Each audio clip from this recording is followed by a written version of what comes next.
Happy big 14th birthday to my little guy. That's Grandma Llama Ding Dong. I can't believe this day is here. I try to think back right now to the birth of all the kids on their birthdays, and I can't believe it was 14 years ago that I watched that little guy come into the world, and it's been a joy ever since. So, son, I know you're not listening to this because it's 6 a.m., and at best, you might be getting out of bed, but someday you might listen back on this podcast. Just know how much I love you and I miss you. If I could get you on the radio, buddy, I'd do it. Well, just so I birthday. can tell you those things. Yeah, that is awesome. It's a good one. Yeah, it's a good one. Wow. It's kind of hard to know what to get the kids anymore. Oh, that's Once you crest over like the 13, it gets tough because all they really want are video games, tattoos, and piercings. Well, I'm happy to do the video games. The other two, I feel like that's money I probably won't spend. Oh, I've told the kids I'm happy if it's under 18. I am happy to let them get a tattoo, but I get to pick it.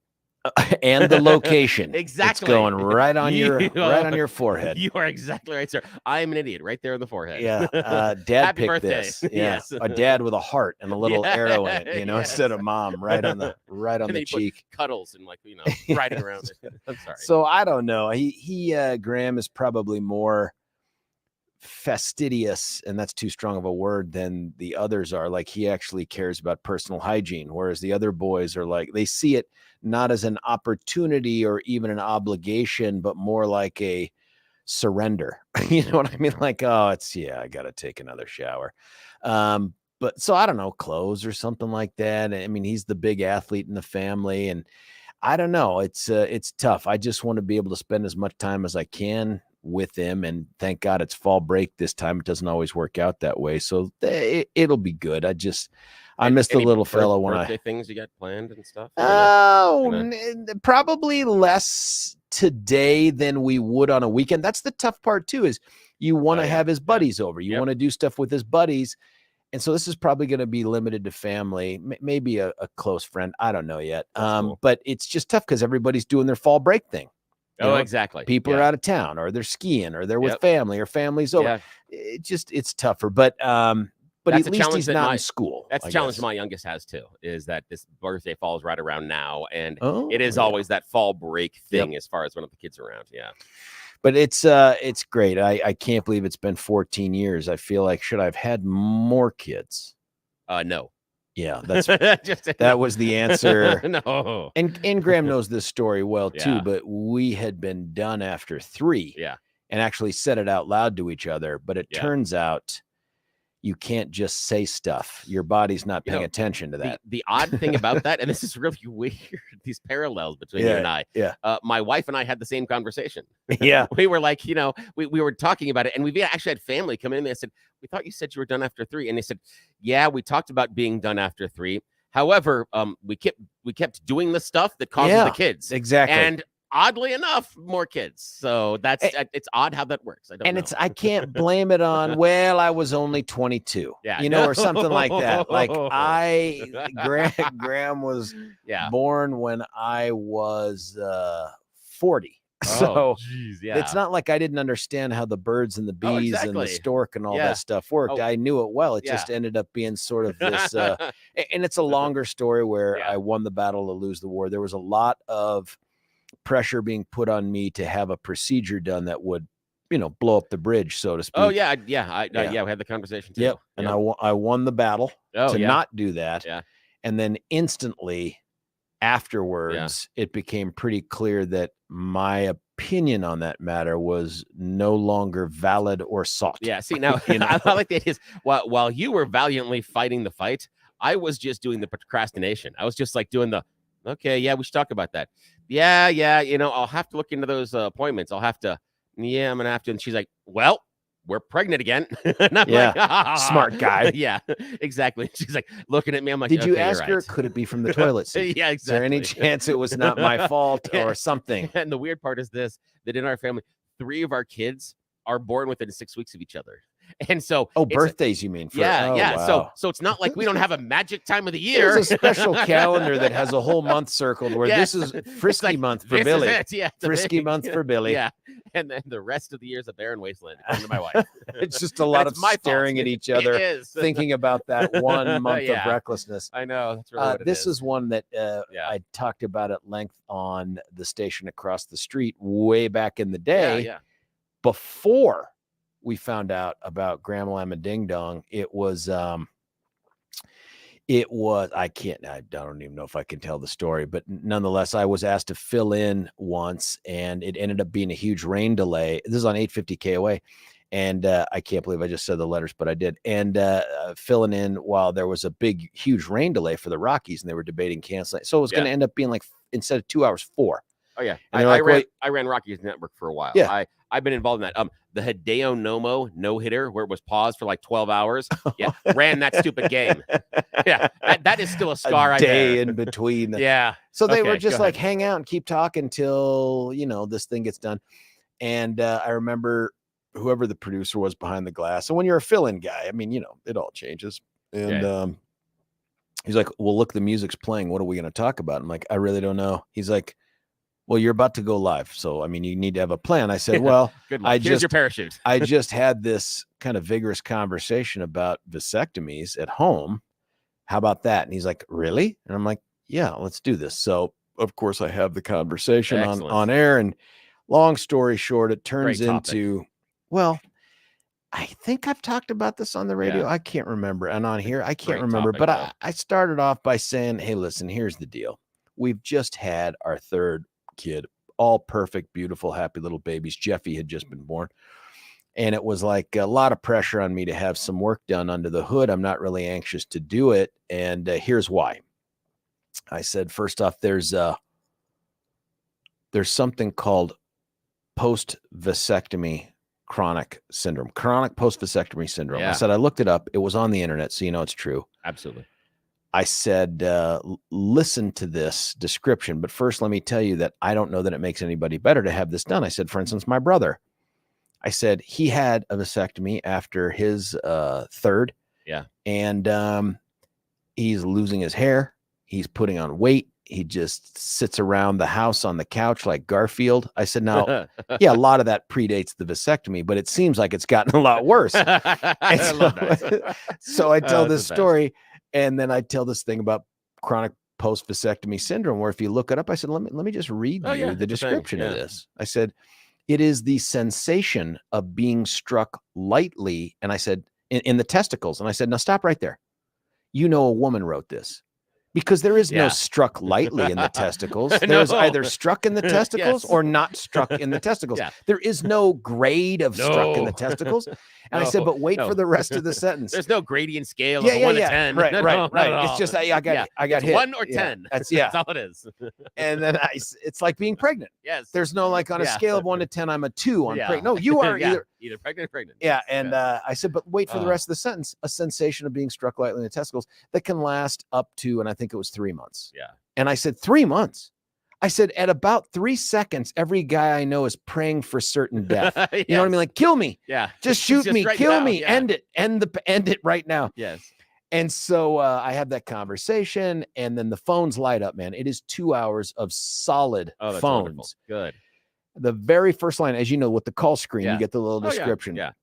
First call. Yeah. Your brother. So click on it. That's the best. I'm like, hey, you're on blankety blank with George. How's it going? And it is my brother. Oh my God, that's great. Hey, buddy. I go, hey, it's my brother Eric. How are you? He goes, first, thank you so much for the kind words. Oh, that's wonderful. And I said, yeah, man, and a little exaggerated there. And he goes, and secondly, he goes, it's really not that big a deal, right? It's in, it's out, you get back to life. It's just not as big a deal as I thought it was going to be. I even have the torch. And I go, what are you talking about? What torch? And he goes, well, the thing that the doctor uses to cauterize the snip once he does it, and he burns the ends and all that other stuff. And I go, wait, you have that? He goes, well, after it was over, he was like, hey, I'm going to throw this away. Do you want this? And I was like, sure. He's like, it's pretty cool too, the way it heats up. And I go, buddy, I know it's been a while since I've been over to your house, but I need to see what's on the mantle. Yeah, right? Like exactly. That soccer trophy from high school. Yep. This, what's the third thing? And is it Yeah. like floating in formaldehyde? You Yes. know what I mean? What is that third thing on the mantle? So the rest of the show is just this back and forth where guys are calling up saying, dude, don't do it. My Yeah. best friend had it done. He's never Yeah. been the same. Don't do it. You know, the chronic thing is real. Other people that would call up, and some dudes were like, did you play football in high school? And I go, well, yeah, I did. And they're like, you must have been the punter, man, because you can't take a hit. And I'd be like, wait, what? I Oh go, my this God, is how funny. spoken like someone Yeah. who lost the debate I just won, Yeah, you know, exactly. like, and then other people would call in. A woman called in, several women, and where they're like, do you know what your wife went through Yeah. in delivering those babies? I said, I do sort of as a witness, right? Yeah, Like yeah. I cannot tell you what the sensation is, but here's what I can tell you. Whatever she went through was a product of nature, like designed to have that happen. Yeah. This is not, there's nothing Not my in fault. nature Yeah. about what this whole procedure is, right? And Yeah. so it just went back and forth for 2 hours. Oh, Great that's radio. wonderful. One thing leads to another. And then sometime later, a year or so, we're in Heidelberg, Germany. I'm there teaching some prosecutors out in Germany. And we went out there, and one thing led to another, and whatever the German equivalent of the EPT test is, we got it. And it turned into a lot of quiet walking around Wow. there's a Heidelberg castle up on Yeah. a hill. Oh yeah. I'm A familiar lot with of it, yeah. just walking around, looking at each other going, what the, I mean, like, what now? Yeah. You know, what now? Yeah. And it was just one of those things, man, where at the time you think to yourself, how did we get here? And clearly we know Yeah. how it Oh, yeah, happened. yeah. It was, And at the time, it was a lot of fun. it was- we were, it we were was really failing- excited. failing to wash hands Yes. is what happened. But then afterwards, you just quickly accept that there's a reason this happened. Oh You yeah. know what I mean? Like yeah. this was meant to be. And I cannot imagine life without him. Now what? Now I'm gonna share just for a second about some of the balance that our youngest brought in Yeah. unexpectedly into the family, and I'd love to hear from your perspective too. Some of that interesting balance, because I often refer to when all the kids are in the house, there is a balance in the force, even though it is large and chaotic. There is an equilibrium that is reached Yeah. between all of the kids, and I couldn't imagine not having our youngest one around because of some things that she has brought, both good and challenging Yeah. inside of the family, because the relationship between her and her sister is remarkable. And to have the two of them have that connection and that dyad, and they Yeah. hang out and they are best friends. And That's really cool. They also fight like sisters. However, the biggest thing that we ever did was get them their own rooms, because I think that if we had not, if we had continued to try to house them in one room, we would have only a singular daughter. I'm not sure which one of them would have come out on top, but I'm certain one of them would not have survived. But however, that individual space made all the difference in the world. Also, her relationship with her two older brothers is really nice, and it's been interesting, especially to see my oldest, because the gap between he and his youngest sister, between Max and Gwen, is the same gap that I have between What's that? How long is my that? 9 years between my Oh, brother and I. wow. Yeah. Yeah. And so that gap is the same thing. And so I see the same relationship dyad between the two of them, where there's never any confrontation or conflict. Oh, yeah, yeah. But they're always together, and there's Yeah. this understanding between the two of them, which is really cool. They've never had any arguments or fights because they're just too far apart. There's never nothing that's been that important. That's important. Yeah. My brother and I were less than 4 years, Yeah. than 4 years, and it was competitive all the time. I don't know that he knew that. Yeah. I did. Yes. I was in competition the whole time. time. Yeah, so- that's something, man. Yeah, So I couldn't see it without her. And there are things that she changed the dynamic, and she is the most unique kid to parent. I've told you yeah. that. All the Yeah, rest of yeah. them are very similar. With Yeah. our youngest, it is like trying to And parent how old a is she now? dragon. She's 15. Trying to pet Yeah. a dragon. No, parent a dragon. parent- It is trying to parent a dragon. It is You're absolutely right there. It is totally different, and she's different than the rest of the three of them, and it's good. It's a good challenge. It is difficult at times, and unfortunately, she has taken two of the best traits out of my Yeah. wife and myself. Yeah. But when they are combined, it creates a Voltron-like monster that is really, really hard. Voltron's a great Yeah, reference. it is difficult, but we love her to death, and it's amazing in what she's done. So, but talk to me about the relationship and what happened when you added the fourth, and what does Graham bring to that, Well, first off, that chemistry. If you listen to Amanda, we should have stopped having kids after her, because from her Oddly, standpoint, Max feels the same way. from her standpoint, she's like, you already had perfection. Yes. What's going on? Yes, that's what I get from Max. You keep too. messing with the dynamic. I know. But there's this moment Yeah, he kept where going back to the pet cemetery. What do you think was going to happen? that's right. That's right. Gage, I think, was the name of the kid. Nice job. yeah. Well done. There's this moment where we're finding out the sex of the baby back in the day. And I remember both Mom and Amanda excited at the prospect of bookending the two boys with another girl. Like, oh, we have two boys, two girls. It'll be so perfect. A little sister and all this other stuff. And there was just that moment when the whoever it's not the doctor, but whoever the person is, the OB helper doing the nursey thing. And she goes, okay, you guys want to know. And by the way, I'd lost this battle a long time ago. I remember when we found out the gender of Amanda, we get called into the doctor's office, and he's like, okay, well, you guys want to know the gender? And Mom goes, absolutely. And I'm like, well, hang on. Maybe we should talk about it and all that other stuff. And he goes, well, you can talk about it outside because she's the patient. You're just here. And I'm like, wow, that's kind of true on a whole lot of levels. Exactly. You know what I mean? And I didn't think I needed that, Doc. But I'm like, I was really hoping for kind of like that old traditional surprise. Yeah, you know? exactly. And the answer was, it is a surprise right now. Yeah. Right? Like, we're going to find, I'm like, oh, whatever. Okay, anyway. Fine. Yeah. So now fast forward to Graham. I don't even fight that battle anymore. I just show up and get ready to find out. And there was just that moment when she announces it's a boy. And I could just see for just a millisecond that, like, okay. And then after that, it was, you're fully invested. And then, he has been, Trey and Jeff are very close in age. Yeah. And in some way, because of Trey's disability, he has had such an overwhelming influence on Jeff, who I think is his best friend, which I love. Yeah. Yeah. Because Eric and I, my brother, we didn't have that. And I wanted that for my kids. Yeah. And we didn't have it, not because of Eric's fault, because of my fault. As a big brother, like I said, I felt like I was in a constant competition. And here's a kid who never knew there was anything to compete over. You know what I mean? Like, what the hell? Yeah, like, well, what's going on? And then Graham comes along, and he becomes, the sweet, affable kid who is out there doing all the things that Trey could no longer do, and that Jeff had sort of, because of that, I think, just grown up not focusing on sports. Now he becomes the sports guy and wants to gobble it all up and do it all. And they're all great kids, great students, so well behaved. I mean, Mom's done such a wonderful job with them. You talk about your daughter getting the two best parts of you and two great parts of your. I don't know how much I've truly given to Graham, other than a sense of humor that it makes me laugh. And then I look at him and think, I'm sorry. This is going to haunt you. Like, it's Tourette's, friend. You can't turn this thing off. It's like, it's like the, who's the guy on the X-Men with the laser beam eyes? Cyclops. Only there are no glasses for this, right? Like, every time you look around, you're going to burn something. Oh, yes. Yeah. I'm so sorry, Graham. I'm so sorry. At some point, he's going to have to harness that power.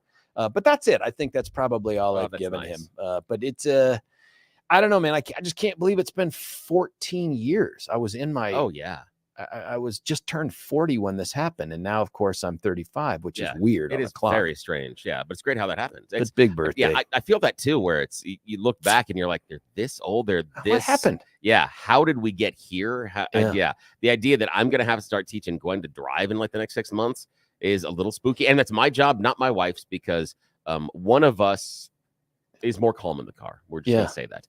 And one of us sometimes feels like we are trying to qualify for NASCAR.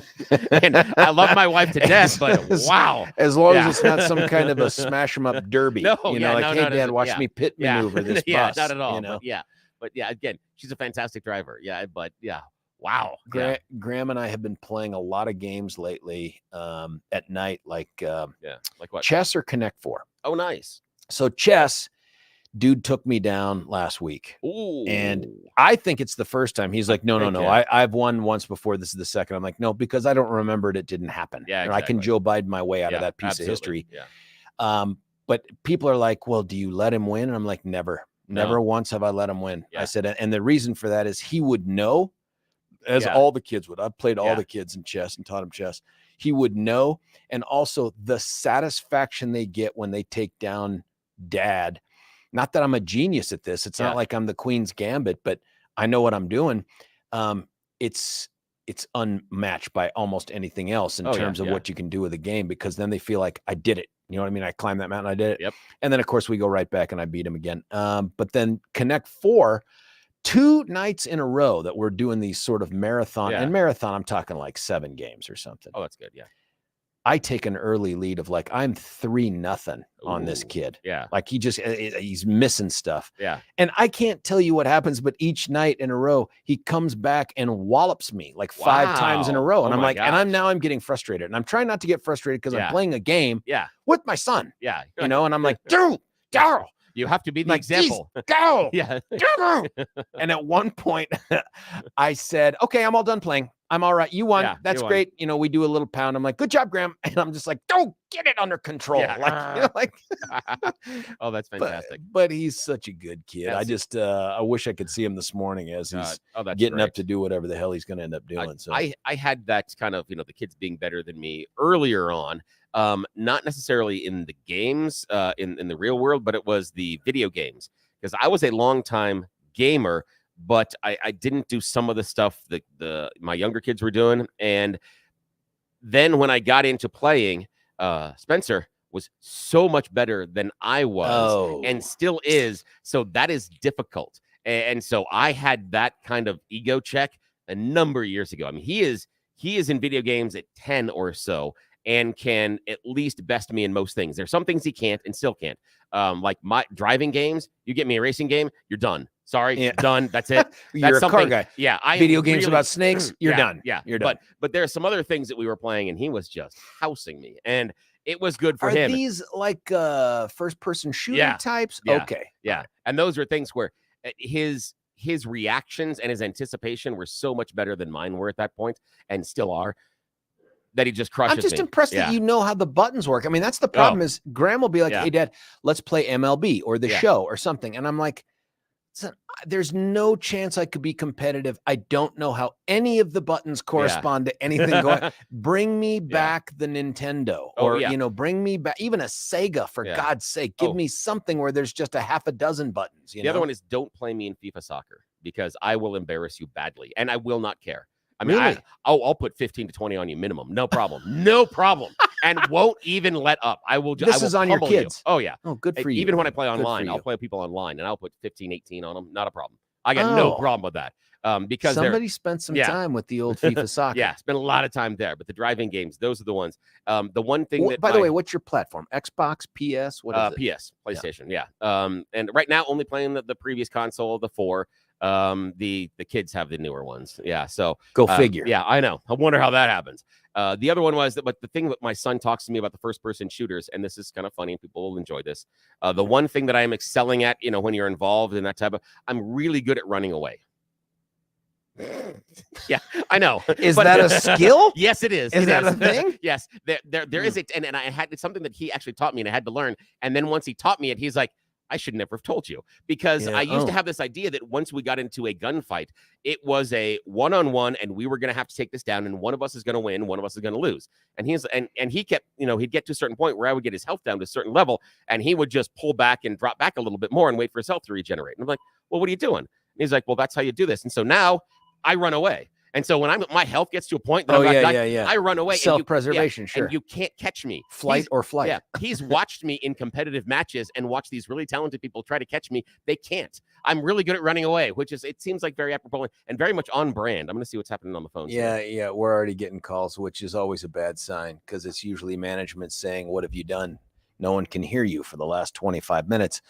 The other thing the kids have gotten into, and maybe your kids or grandkids are into this as well. Fortnite was huge some time ago, and then it got bad, and all the kids played for a little bit, and then it was like, yeah, it's not fun anymore, and here's why it's not fun. And then they did something to change the game, and now the boys all get online a few nights a week and play together as a team and take on, there's like these competitions with 100 other people or 99 other people. And they have these 3 person teams. And these kids are having a great time with each other. And that includes the 19-year-old, the 16-year-old, and now the 14-year-old. I'm all in for it because it seems like it's just fun. It's fantasy stuff. I mean, there's the shooting thing, but it's not like graphic like some of them. It's competitive. I like that. And then you hear Jeff constantly screaming from his room during this thing, like he's in pain. Like I didn't know Fortnite could cause pain, but he would scream out because I was telling him, Billy, while you were handling the phones, they've now moved on to they had done Fortnite. They fell out of love with Fortnite. Yeah, Fortnite is good. It got really bad. Yeah. And then Fortnite's changed something to go back to the way it used to be, whatever that means. But now all the boys, I was saying a few nights a week, are playing as a team against other teams. Yeah, teams are fun. And they love it. But Jeff is the most vocal. Like I can't hear anybody else in the room, but I can hear him yelling, "Go! Come on!"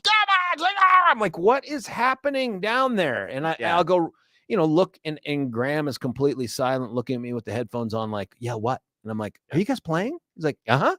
Trey says nothing. Jeff is just screaming at the top. It's like, no, get out. I'm like, what is happening on this game? Oddly enough, and this is, I'm sure, a surprise of the group, because, I will play with the boys. Yeah. We get online. We play regularly together, both in PvE, which is against the electronic computer, and PvP against people activities. And I'm sure that's not a surprise. I am the most vocal by far. I talk trash. No, but I provide a running commentary. And sometimes it is, as my kids say, it may be the best part of the entire game, because I will sit there and I'll be playing and something, someone starts shooting me or something. I'm like, ow, ow, oh, oh. I'm like, bad man shooting me, bad man shooting. No, don't touch me there. Don't touch me there. No, you can't. Daddy needs more bullets. Yeah, and I'll do things like, no, that's my no-no zone. Nope, can't touch the no-no zone. So, the no-no zone? Yes. What kind of games are these, Billy? Well, I think we're talking about different things. There is one where you have to capture 3 different points on the map. And you have to sit in this circle for an amount of time and hold that position. And then you capture it, like capture the flag. So your flag goes up and then you move on, you rotate to the other parts. And so other people, when they know that and there's a counter that goes down that you're at that point, so they know you're there. And so that becomes my no-no zone. And I mean, again, no-no zone. It is a running commentary on all sorts of things. Burning calories playing this thing. Oh yeah. And I talk constantly during it, but very silly. And sometimes I do give tactical hints, like, okay, I'm going here, this guy's dropping there, etc. But most of it is just a stream of consciousness BS that comes out, and the kids laugh routinely at me because they know that I'm doing. And I will give other players names. I will give other characters names. Can the other players hear you? Sometimes yes, sometimes no. It's most of the time no, but you can get into a group chat thing, and sometimes they do. And I've had people tell me to shut up, and then some people just laugh. Yeah, like there's another one. One of the opponent teams one time has a special set of gauntlets. They do this thing, but you can see that they're wearing them. So his nickname the entire game was Mittens. Oh, I'm like, there's Mittens. Oh, Mittens is gonna get me. No, Mittens. But you did that on the soccer field too. Yes, I did too. Yeah, that's the thing is I do that all the time, and so I make these nicknames up. So we start calling other characters and other players by certain nicknames, even if they're on our same team. Yeah. So it's an adventure. Listen, speaking of adventures, this is my segue. Yes. Okay. Speaking of adventures, if you are in a position to wait for it, sell your home or buy a new home, you don't want it to be sketchy. You don't want to be in a position where you have to make a rush decision or worry about somebody touching your no-no zone or whatever it is that Billy is screaming into the microphone at his children. You want to have peace of mind. You want to have the confidence to know that the team that you have chosen to help you not only has your best interests in mind, but they have the expertise and experience to get you where you want to be for the dollar amount you want. There's one place to go. It's Gay Rebel and the Empower Home team of Keller Williams. They've been doing it for decades. The customer service reviews are undeniably awesome. They had put more families into more homes than I can't imagine another group that has done it as long and at the level that they have done it. There's a reason for it. And that's because you can trust them. They make guarantees to you. We'll sell your house at this amount. And if we don't, then we'll give you money to make up for it. Who does that? It's the people that have the confidence to know what their limitations are and to know what opportunities there are out there. All you got to do is give them a call at 833-301-SOLD, 833-301-SOLD, You can also check them out at sellwithcertaintycolorado.com, sellwithcertaintycolorado.com, or check them out at gayhasthebuyers.com. That's gay, G-A-Y-E, hasthebuyers.com. Look, this is a perfect time for us to have, one, I should have told you about the dang weather, but I imagine, Billy, you going to do the weather on the Thorpe Report? All right. Then I'm just going to cut away for break. We're going to come back, give Billy some time to do the old Thorpe Report. Yeah, get the Kleenex ready because it's depressing. Maybe he'll only talk about the legislature. Good Lord. And then after that, of course, we lift up everybody's spirits with You Choose the News. Stick around with George Brauchler, 710 KNUS.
Those are nice. George Brauchler back with you here, 710 KNUS. It's a birthday show and talking about kids and such, but we've got to leave that all in the rearview mirror and really talk about the darkness that is our fellow man and the Thorpe Report with our good buddy Bill. All righty. Yes, sir. Let's take a look here. Snowstorms are going to be hitting our city probably on Turkey Day. We could get 2 to 4 inches of combined snow between Thursday and Friday. Not really sure. Again, it's the weather people. They're going to see what happens. But remember, it's not unusual for us to get big snowstorms. 1987, we had a huge storm, but 1983, that's Denver's ninth biggest snowstorm in history and happened through the Thanksgiving weekend. So just be prepared. 3 people are going to... when? Over Thanksgiving weekend. We're expecting snow to start on Thursday. A huge storm? Or? Could be fairly large. But not like blizzard, but 2 to 4 inches, maybe 5. So yeah, sounds like Stefan. It is. It sounds like, anticipating the I'm not going to do that. Sorry. Okay, finish the joke yourself. 3 people were killed in a shooting after a property dispute in Custer County in southern Colorado yesterday. Sheriff's office said the victims were 2 men and a woman. Another woman is in critical condition but is expected to survive. Happened around 1 o'clock in the afternoon. Reported of shots fired on Rocky Ridge Road. That's northeast of Westcliff. Situation likely started because of a property dispute that's been going on between neighbors for quite some time. Law enforcement spent much of the rest of the day with a standoff with a suspect just before around 3 o'clock in the afternoon. Around 8:15 in the evening, they issued an all clear. Officers shot and killed an armed man who was yelling and chasing people around Commons Park Monday afternoon, according to the Denver Police Department. It was around 3:30 in the afternoon. Department got a call about a man armed with a gun in Commons Park, a rifle of some sort, and that's around 16th and Platt Street near downtown Denver. They responded, issued commands to the man, didn't respond. He actually started firing at the officers, hitting one of the officers' vehicles. What? And this is in a park. Dude with a rifle is in a park and starts shooting at officers. This is why we can't have nice things. No, officers immediately returned to fire. Oddly enough, they've practiced and they were better. So he's dead. Well, yeah, that's what happens. I know. Colorado Attorney General's office. Oh, no, sorry. Wait, Colorado General Assembly. That's where we're going to go that way first. Special session ended on Monday after 4 days. State lawmakers gave final approval to a package of bills, including legislation to address property taxes. Barely. Yeah. And both chambers passed a bill that reduces residential assessment rate from 6.765 to 6.7%. Wow. We got a whole 0.65 reduction. That's government in that's action. huge. Yeah. That's huge. Meanwhile, that is our government in action. That's just fantastic. To make up for the reduction in property tax revenue, the bill directs $200 million from the general fund to be sent as backfill to school districts and local governments, and I'm sure that's going to work out well, just like this did. Yes, this would have been during the special session. This is just a check about how well this thing went. In a state where our entire federal delegation is willingly... I want to keep us focused on the amendment. The amendment... That is a fair request, and I try to remember to say the amendment every few seconds because yeah, that's like how it wards off the bad guys. Exactly. You know? Yeah. Like, geez, like you're wearing garlic and a vampire. Okay, phones blade around 4:30 in the morning on Sunday, inside and around Suncor Energy. But don't worry, it wasn't the emergency sirens. Well, it actually was, but it wasn't an emergency. Suncor then sent out a safety alert saying we're going to have excessive flaring, but there is no emergency. So yet again, Suncor activated their emergency sirens to declare there is no emergency. Nice job, guys. According to the American Farm Bureau Federation, I know, what are we just doing a heads here? up in case we don't know. In case we have no idea, something might happen. It's like I heard a comedian that talked about his mother, who was Asian, driving down the road, and she always turned on her hazards. And like, Mom, what are you doing? She goes, I don't know. Might turn left, might turn right. Just want to let everybody know something's going to happen. Like, that's not how that works. Although I appreciate where her head is. Yes, exactly. But still.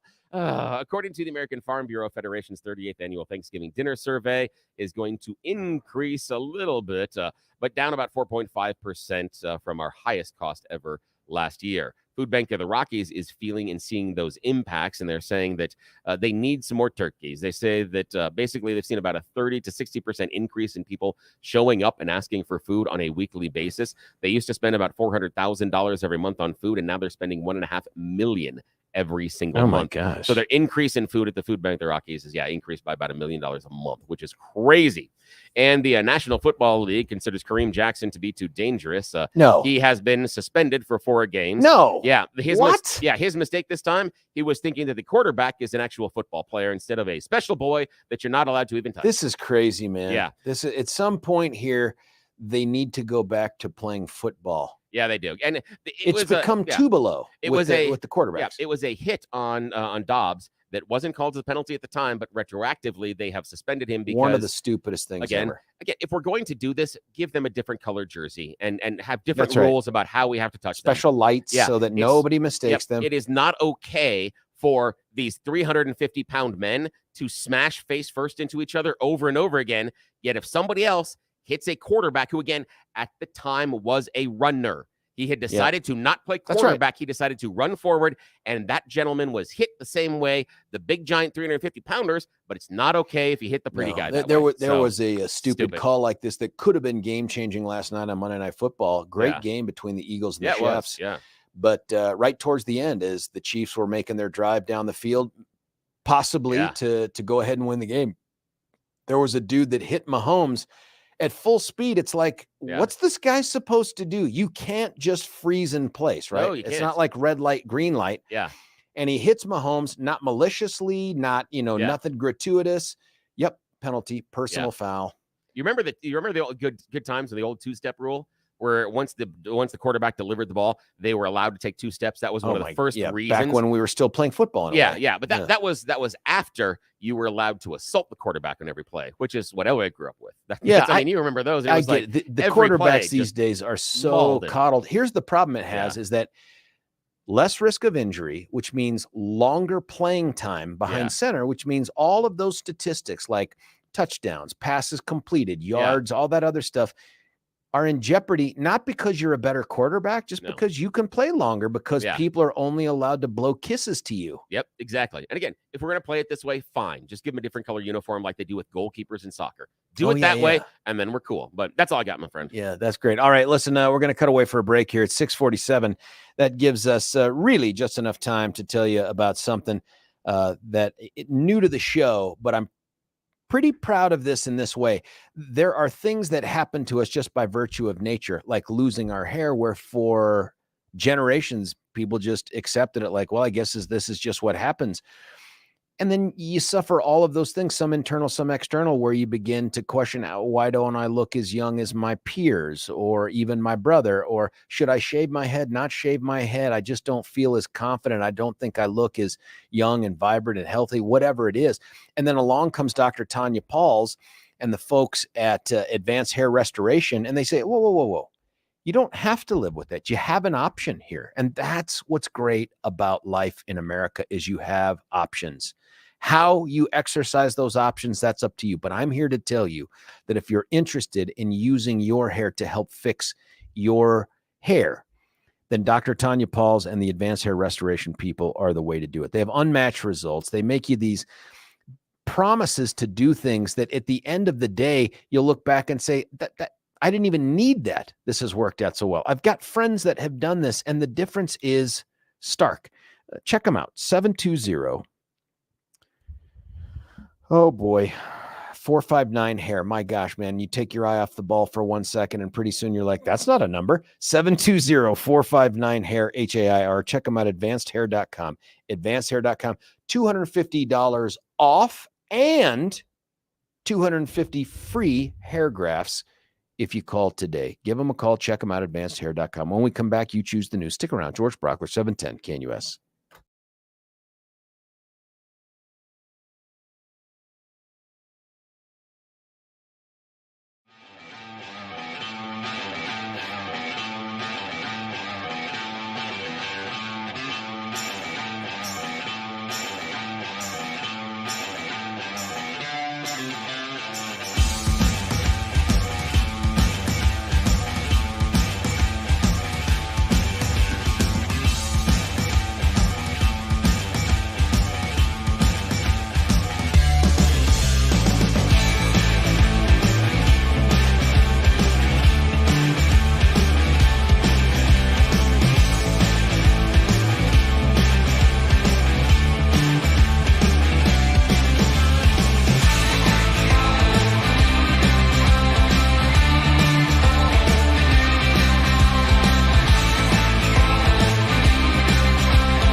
George Brauchler back with you here, 710 KNUS. No time to waste.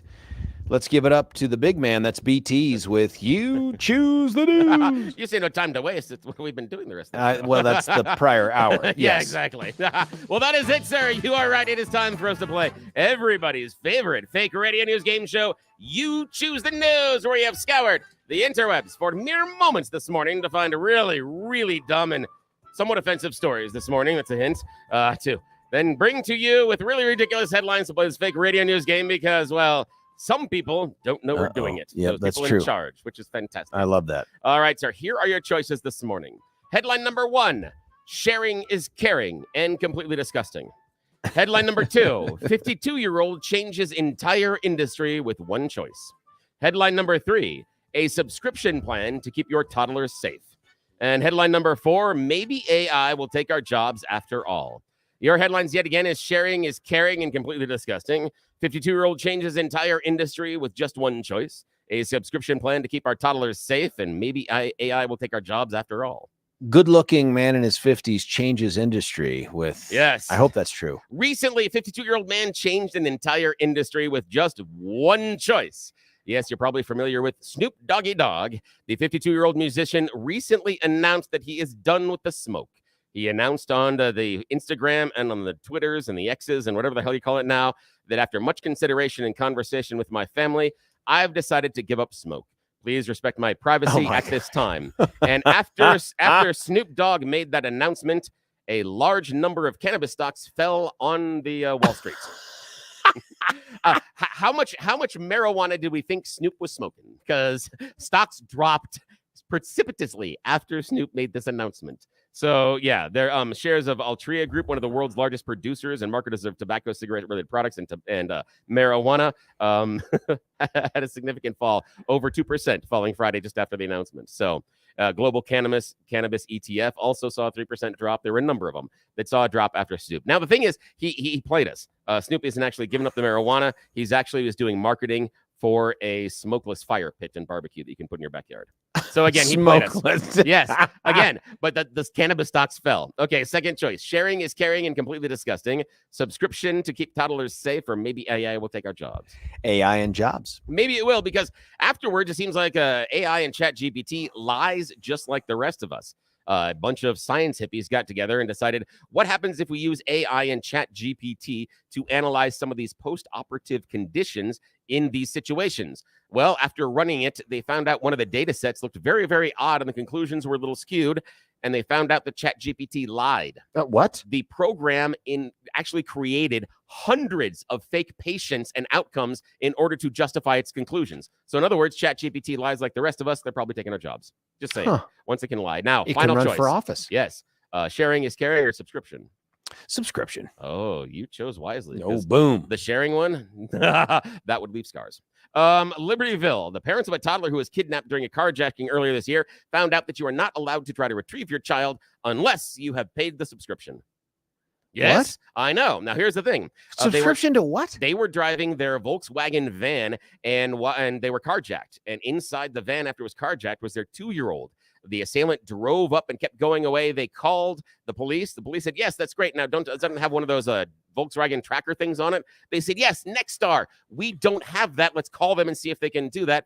Volkswagen said, I'm sorry, you haven't paid the bill. You're not a subscription service, so I'm not telling you where the car is. And they're like, our kid is inside, you idiot. And they go, nope. Yeah, credit card. Until I get a credit card number. We've fallen for that before. So you know what happened? The police called them and gave them a credit card number. The police paid the subscription service in order to figure out where the van was, because Volkswagen, even for the police, wouldn't tell them where to find the kid. Nice job. Your turn. Boy. Listen, that's it for You Choose the News. Got a few seconds left to tell you this 8 o'clock hour. We think we're going to have Dave Williams, chair of the GOP. Looking forward to that. If you got questions, text them in. Also, stuff going on at the Capitol, stuff going on in courts. We'll chat about it next. George Brauchler, 710 KNUS.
Brauchler back with you here. Hour 2 of 4 on this Tuesday of Thanksgiving week. Just a reminder, today's going to be a high of 55 by Thanksgiving and 45. No, Friday we promised 25. Figure out a way to get everything done outside today and tomorrow, and then huddle down on Thursday and Friday. Mercifully, for you and for us, Billy and I don't have to be here on Friday, which is super nice. I think we're going to play reruns of Stephen Tubbs. No, I made that up. I have no idea what we're going to do. Listen, there's a lot going on under the Gold Dome. And you'll recall that yesterday we had a great interview with a guy named Representative Ron Weinberg out of the Loveland area in Colorado. I reached out to Ron again to see if he could come on today because the stuff we discussed yesterday, which were the antics that took place the day before.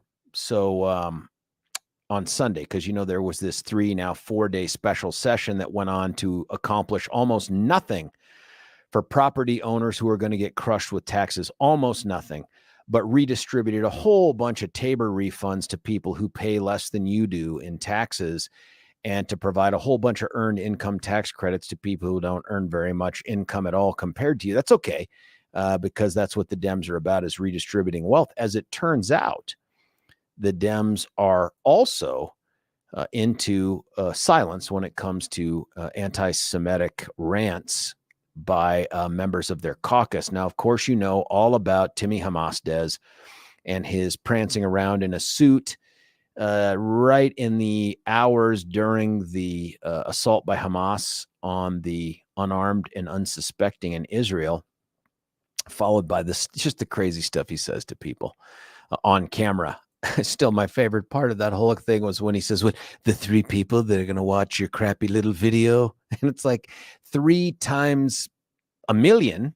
Yes, yeah, 3 with a whole bunch of big exponents over the right shoulder, but nonetheless, Timmy Hamasdez, of course, flying the Palestinian flag, while Representative Ron Weinberg, whose family hails, I think his dad's from Israel, proud Jew and proud Coloradan, had to endure all of that garbage. And then, of course, as you'll recall, Ron talks about how Elizabeth Epps takes to the well to excoriate Israel and use terms like genocide and all this other stuff.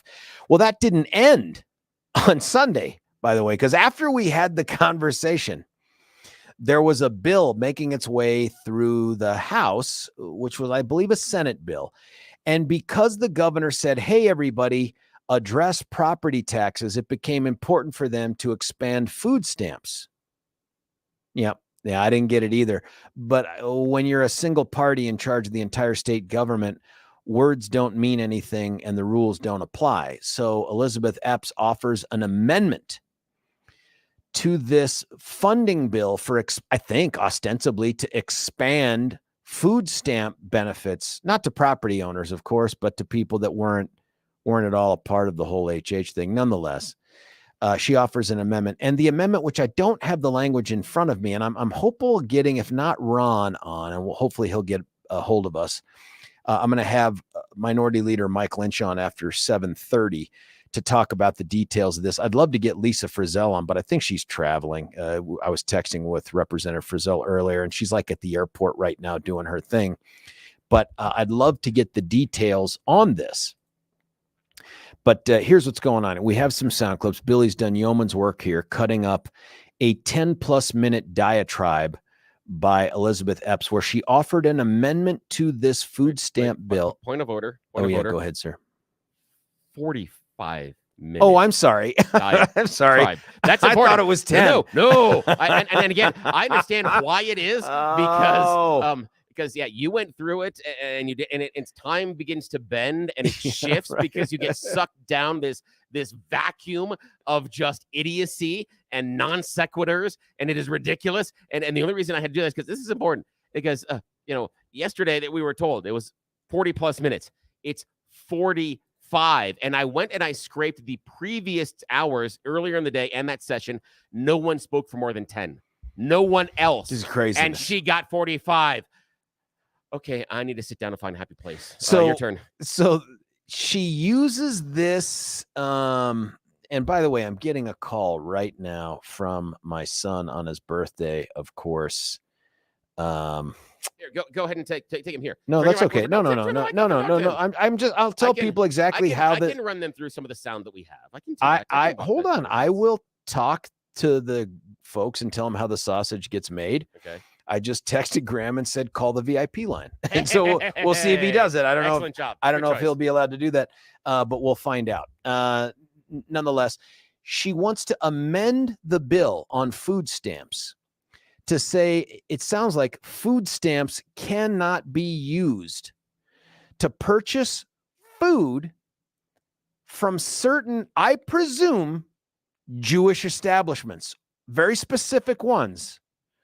And so I want to play you a little bit of sound here, acknowledging that at any moment my son might call in and I might take him for a couple minutes. We'll see. But here's some of the sound of some of the things that got to understand, uses the opportunity to discuss funding for food stamps to attack Israel. While we do the work that we know, just like investing in early childhood that gives our little ones a better chance to be rested and participate in the school year, we can't do that while underwriting the active annihilation, starvation of other folks' children. Can you imagine the tortured thought process that allowed her to offer an amendment so that she could put her finger in the eye of Israel? That was the goal of this. And you will hear through these other clips how this goes on. Forgive me, folks. Again, this is, we're just not like other shows. We're produced differently, in part because Billy shows up to work half in the bag, half the time. I just don't know if today's that day, but this is how it goes right now. Calling up on the VIP line, a very special guest on a very special day. It's Grandma Lama Ding Dong. How are you, son? I'm good. Happy birthday, buddy. Thank you. Did you get my text? No, I was in the shower. Dude, listen, you're a teenage boy. Now you're 14. You're a young man.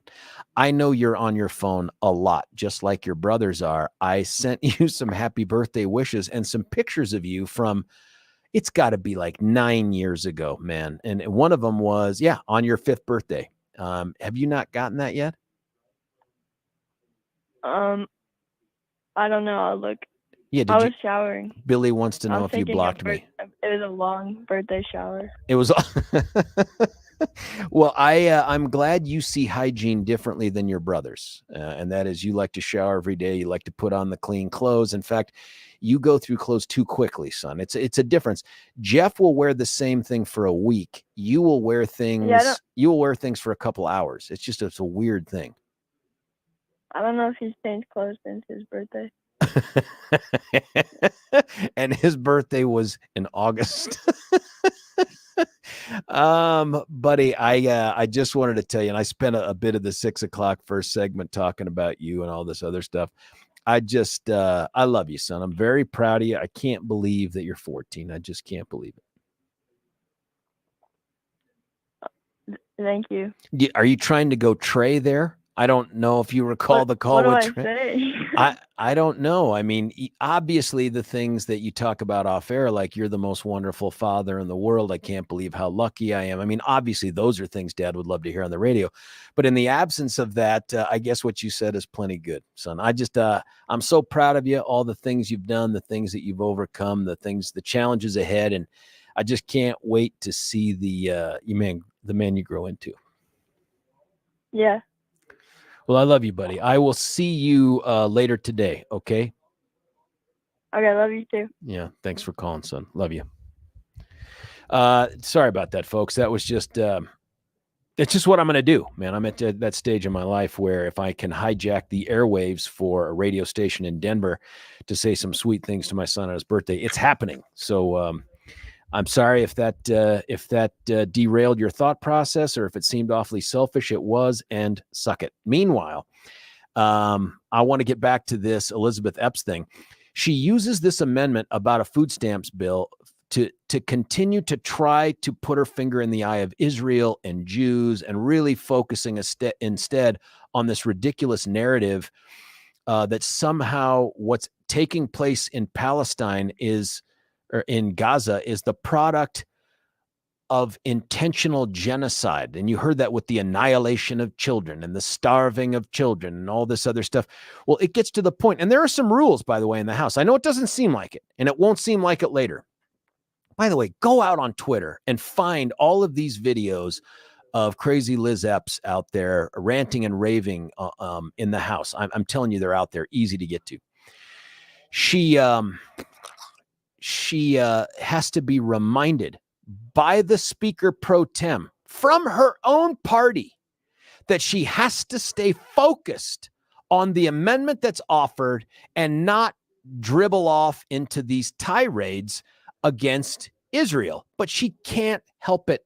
While I don't believe in a heaven, my dead mother can't know that the little girl she took to march for Palestine in a state where our entire federal delegation is willingly. I want to keep us focused on the amendment. The amendment, that is a fair request. And I try to remember to say the amendment every few seconds, because this amendment is saying that where we put our resources.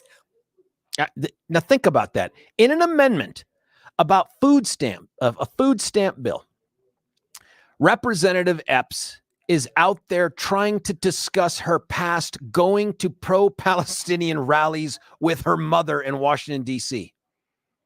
The tortured process that she goes through to try to continue to call out Israel and to make this hyper political, it's never ending. In a state where our entire federal delegation is willingly. I want to keep us focused on the amendment. The amendment, that is a fair request. And I try to remember to say the amendment every few seconds, because. Yeah, she just continues to do it. It goes on and it don't stop. This isn't what I wanted to run, but naively, I trusted that my colleagues, who I gave advance notice, would not line up against me to run out the clock. Representative Epps, I'm going to redirect you back to the amendment. amendment. And I'm going to say what I was saying. And Representative Epps, I'll need you to stick to the amendment and not speak to people's sticking to the motives. amendment. You are not going to do this right now. You are complicit. The House will stand in a brief.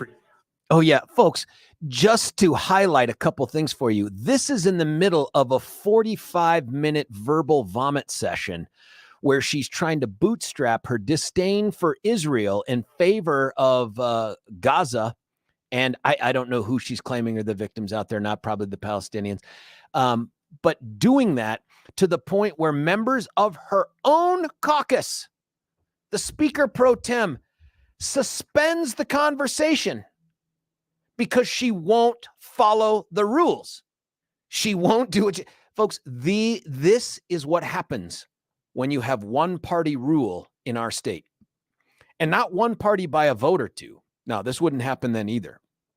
When Coloradans have put overwhelming numbers of folks just like this in the House and in every state government office, what do you expect? These people are not self-regulating, and add to that the fact that they are horrified by the part of the Democrat Party that Epps and Hamasdes represent. They are scared of them.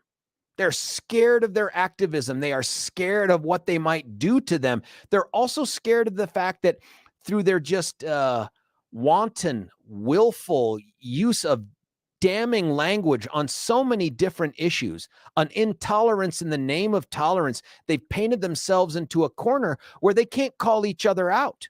They can't do it. The only people they can call out are Republicans. If you are a Second Amendment person, you're the devil.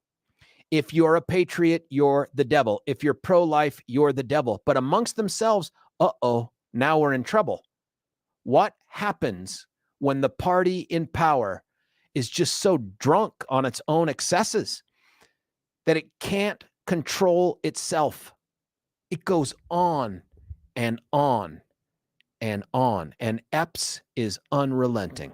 That while I don't know what factors, what confluence of cosmic, intentional, otherwise Representative factors. Epps, please forgive my interruption. There are 15 minutes left in the hour, and I wanted to make sure we all were aware of that. Thank you. How many minutes? What'd you say? 14 minutes and Thank you. 49 seconds. I wonder how many Palestinian children are going to die in the next 14 minutes and 59 seconds. I know 100% of them are starving. Thank you for the time check.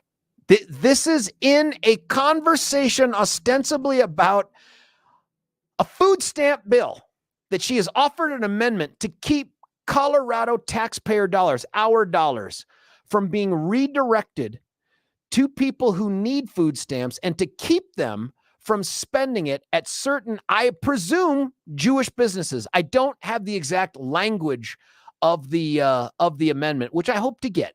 And we're going to have Minority Leader Lynch on later on in the show. Maybe Lisa Frizell. I'm really hopeful for Ron Weinberg, too. I just want to have this conversation going because this thing gets a little crazy after this even. She goes on to try to turn this amendment to this bill into some kind of call to action. And this amendment doesn't even call on us to do what we should do, which is act. And you can hear the emotion. And that's when you know you're listening to someone who has just become a bit unhinged and unmoored, not just from the facts and reality, but from the rules of the house that they dominate. And now she cannot leave the podium without saying what she wants to say about Israel. I care about the chair's admonition. It's hard to phrase the amendment without there's no decorum. There's nothing civil about genocide. Oh, that's it, folks. That's it. Israel is engaged in genocide. The intentional targeting with the intent to wipe out another people or race. There is zero evidence that has taken place. The pause before they moved into Gaza with the announcement, hey, everybody, here's where we're going. Maybe you want to move out. That's not an act of genocide, not giving them a heads up. Here's something that does smack of genocide. From the river to the sea. Those words are genocidal words. Those are words that talk about wiping out Israel. Those are words that talk about exterminating the Jews. That's genocide. Genocide is not announcing, hey, we're going to have a ceasefire every day so that folks that can take care of their dead and do this and and try to get out of the way. That's not genocide. Genocide is showing up in paragliders unannounced to the unarmed and unsuspecting, kidnapping them, raping them, murdering them, and beheading babies. That's genocide. Now, listen, these are all just clips I just got from a link where you can listen. This is our taxpayer money at work, but I wasn't a witness to it. There are people that were witnesses. They're called legislators. One of them, who's been on the show before because she does such a sweet job, is Representative Lisa Frizell, who's traveling right now and still took time out to call us. Representative Frizell, thanks for calling. Hey, George, can you hear me okay? I can hear you great. I know you're good. probably going to be called into Polaris or first class or something, wherever you're going. But before we do that, you witnessed this. I was just playing a bunch of clips from that link of Representative Epps' amendment on food stamps. First, can you tell us what the hell was the amendment asking for? Because it sounded like she was trying to keep people from spending food stamps at certain establishments. Yeah, so that was actually Sunday night's amendment. Oh, really? This has been this really fantastic thing. So Sunday night's amendment that she actually got to run and talk in the well for 45 minutes about was on food stamps. And it was really restricting what food out of occupied territories could be purchased using food stamps. Because that makes a lot of sense. Yesterday, she tried to run an amendment on the normalization of your taxpayer bill of rights refund. So that's basically saying we're going to be socialist, and if you paid in $50,000 to the state government, you get whatever they decide to throw back at you. And if you paid zero in, you get the same amount. It's essentially it's a redistribution of wealth. Does that sound like America? No. No, well, it doesn't. No, it doesn't. No. So she was attempting yesterday in the bright of day to run another amendment and hijack the session further, and she was not able to do that.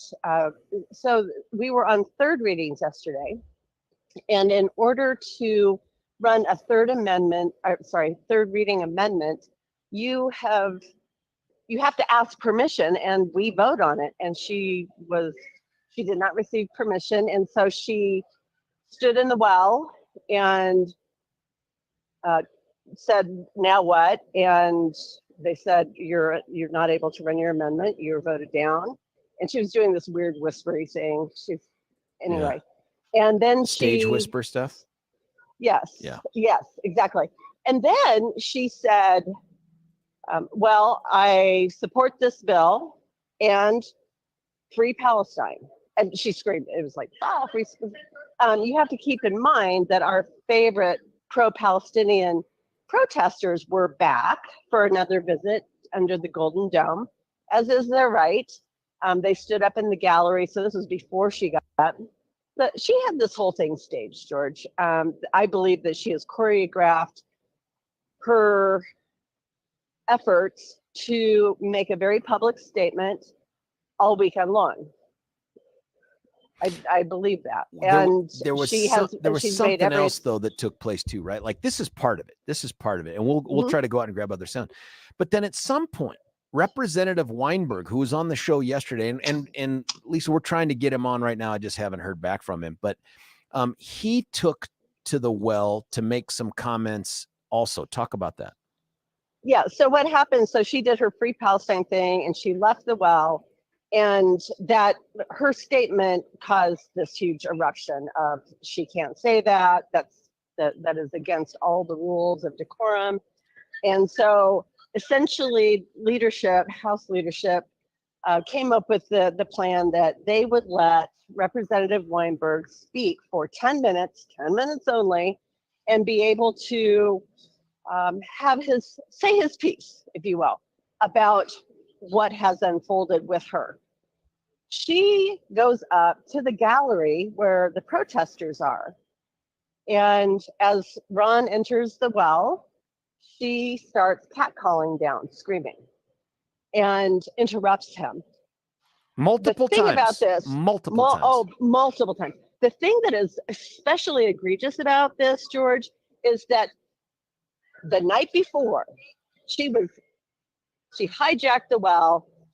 She had 45 minutes to sit there and rant, and he stood there in front of her, looking at her. He not one time interrupted her. He respects freedom of speech. Yeah, because he's a Republican, but go on. Yeah.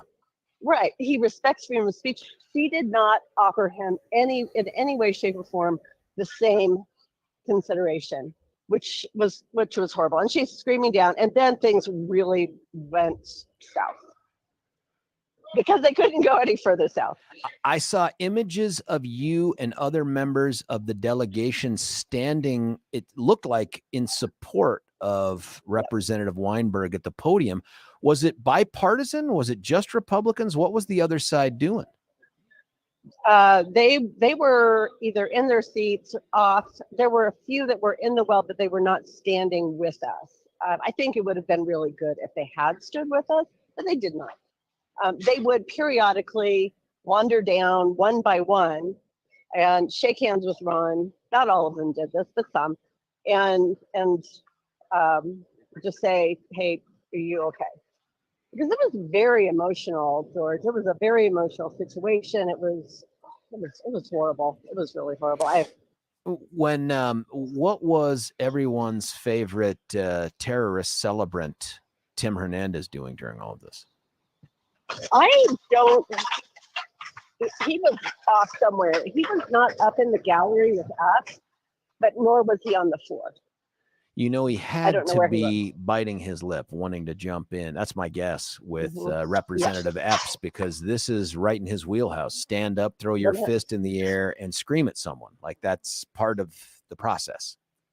Right. And, you know, my frustration is, and I think you heard Representative Weinberg talk about this yesterday, is that it is really frustrating that House leadership specifically Democrat leadership, because they're the ones who have a say on this, is doing nothing and letting her get away with this. She sat up in the gallery and had, gosh, another 45 minutes of free press because she was surrounded by media up there. They are letting this happen, and they need to shut her down. They need to shut him down and get this under control. I respect the speaker and her position because she's in a rough position. But at the same time, it is time to start censuring these people, taking their committee assignments away from them, and letting them know who's in charge.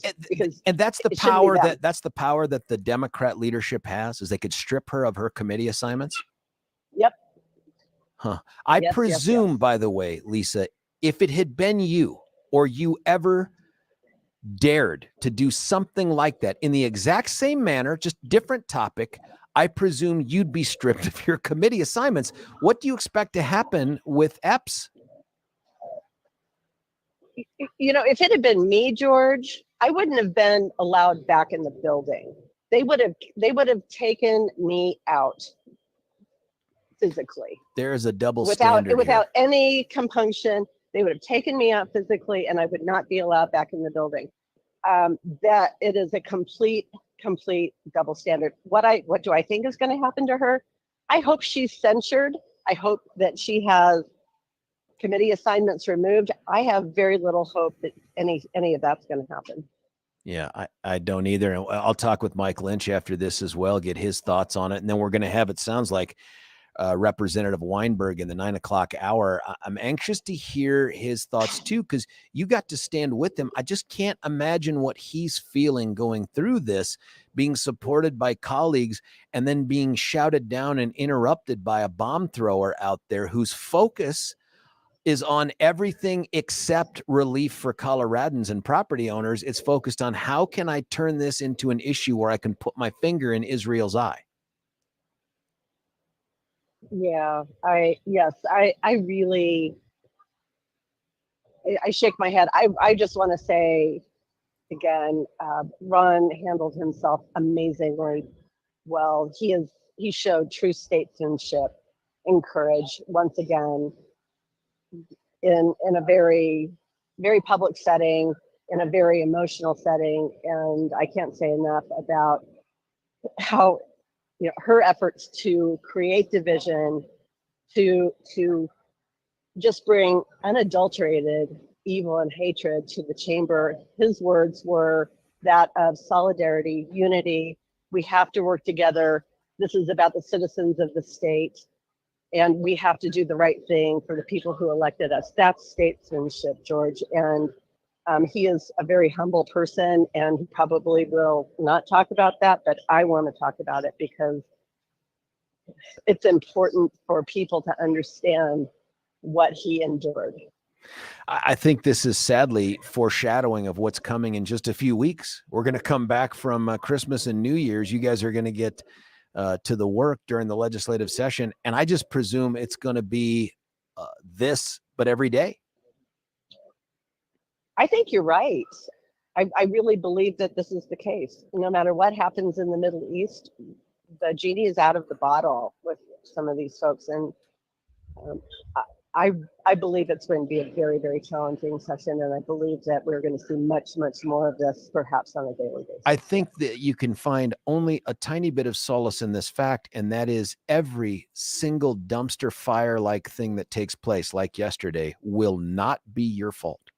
It will all be owned by them. And that's where I want the media to wake up and start exposing what is going on. Because there was nobody there on Sunday night when Elizabeth Epps was in the well and took over. But there were a lot of people there yesterday, and there was media everywhere.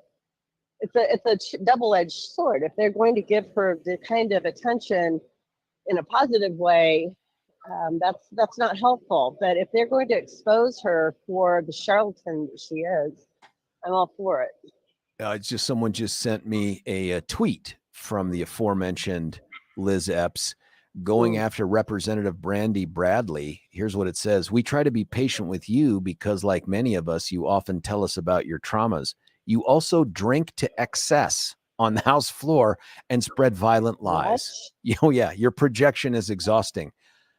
Okay, I will be the first person to say that is not true. I sit right behind Brandy Bradley, and Brandy is outspoken and direct. She's passionate. Maybe she doesn't drink. Liz misunderstands that Brandy is her name, not her drink. Oh, you know what? Maybe that's it. Maybe when she keeps being called Brandy, it's like not because it's like whiskey or something. This one person has an I, one has a Y. Right. This representative's out of control, and I know there's nothing you can do about it, but there is stuff her own party should do about it. Thanks for making us smarter on what that is. Enjoy the safe trip. Have a great Thanksgiving. I'm certain you and I will be having a conversation on these airwaves in the very near future. Oh, thank you so much, George. I really appreciate the conversation. As always, you have a wonderful, blessed Thanksgiving, and I send those wishes to your listeners as well. Everybody travel safe and have a wonderful, blessed Thanksgiving. Same, and say hi to your super tall husband. Will do. God bless. All right. See ya. Hey, that was Representative Lisa Frizell. We're going to cut away for a break. When we come back, we're going to be joined by Assistant Minority Leader Mike Lynch. More on this. George Brauchler, 710 KNUS.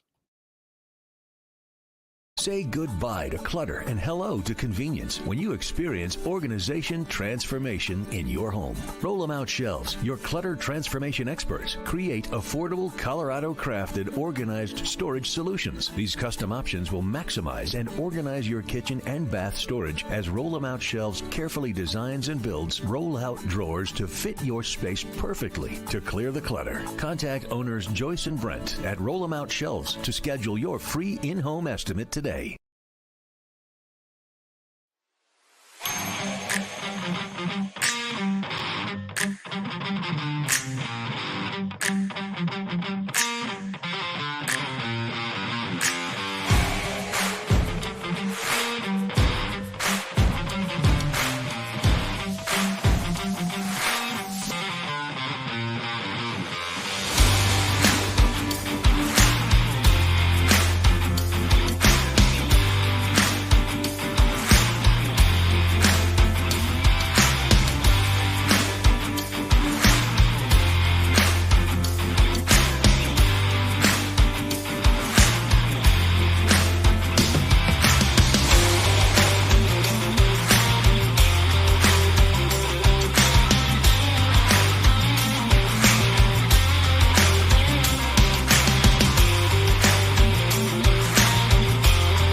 Brauchler, right back with you here on 710 KNUS, going right to the VIP line with Assistant Minority Leader Mike Lynch. Sir, thanks for joining us.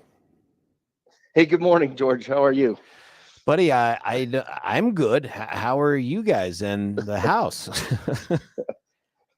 I'm laughing because I was informed of your latrine challenges in the building. Never mind. Yeah, that's Billy. we are recovering. I mean, my goodness, I tell you what, if we have to do 120 days of this, I mean, by the time we're done, there'll be a little dome and you can bring your marshmallows and it'll be a big bomb shelter there. Look, we just got done talking with Representative Frizell. It feels like there is a certain amount of building chaos with the party that dominates both sides of the Capitol right now.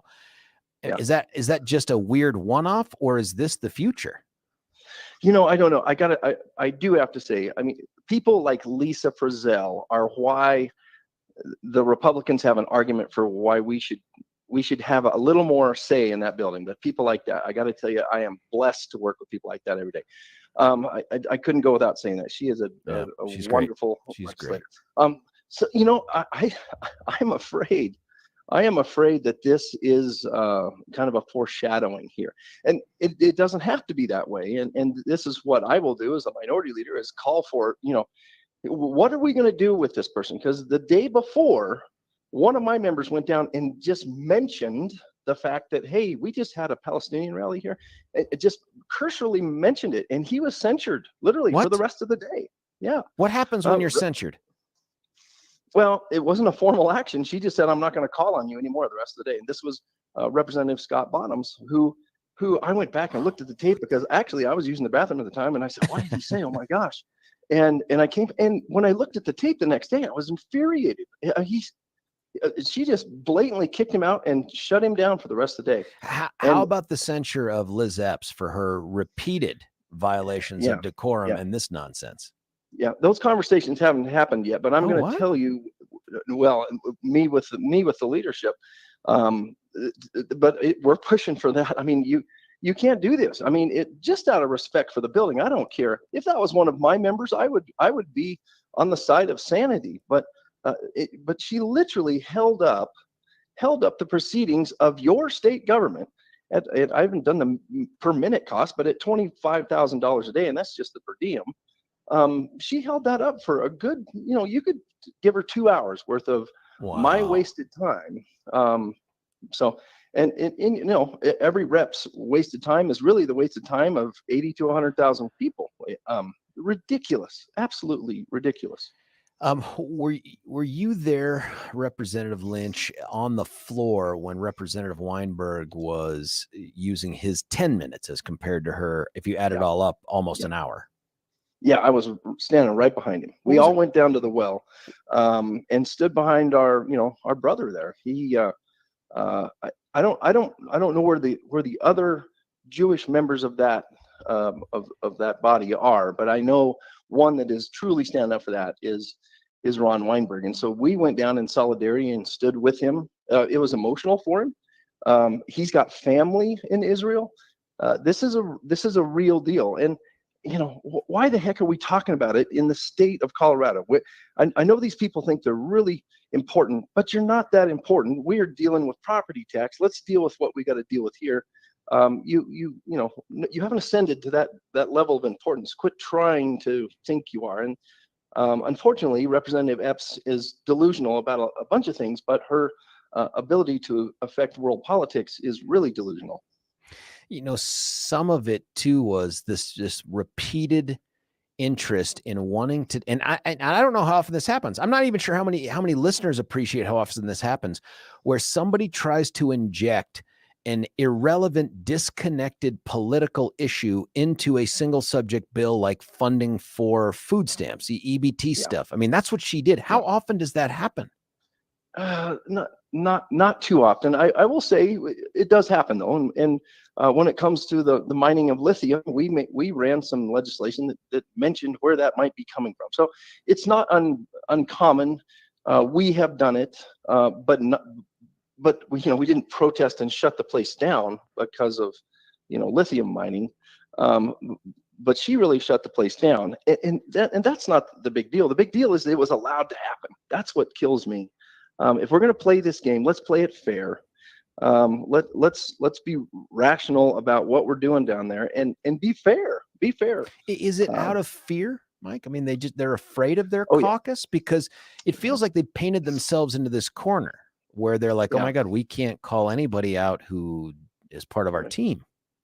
Well, and that fear is growing as the number of folks that are that radical on the Democrat side are growing.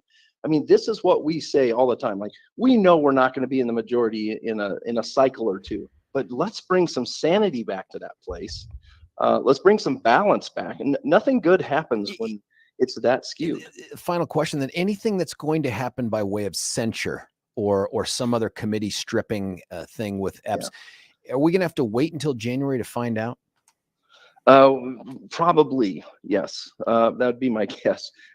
I'll have those conversations probably before the week is over and have a better idea and be glad to share that with you when I know something. That's great. Assistant Minority Leader Mike Lynch, sir, thanks for joining us. Have a great Thanksgiving. I'm quite certain you and I will be talking on the air again in the very near future. Yeah. I think we will. Thank you. Thanks, sir. Hey, that was Representative Mike Lynch. We're getting a lot of perspectives here. I've just confirmed with Representative Ron Weinberg that he is going to be on at about 9:30-ish for us. You're going to want to stick around for that. Right before that, a little bit of Michael Fields.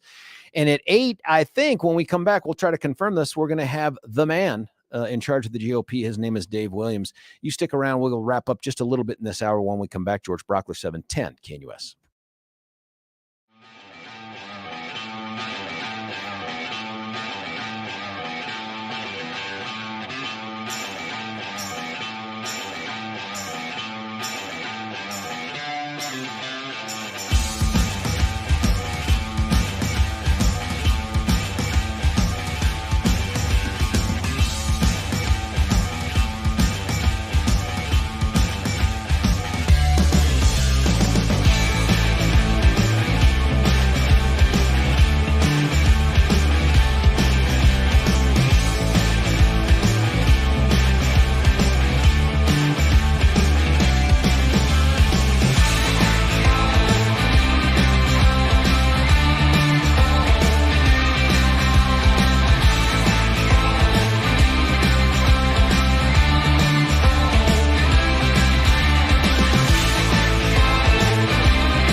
Hey, George Brauchler back with you here, 710 KNUS. Just seconds to go before we punch out for the 7 o'clock hour. When we come back after the 8, pretty sure, that we're going to have Dave Williams. He's the chair of the state GOP. Want to talk to him about this as well. This conversation is good. Did I just come up, Billy? Stick around. Routing gets better. George Brauchler, 710 KNUS.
back with you here halfway through the Tuesday show of this Thanksgiving week, going right to the VIP line to be joined by a regular guest of the show, the guy at the top of the Republican hearing here in Colorado.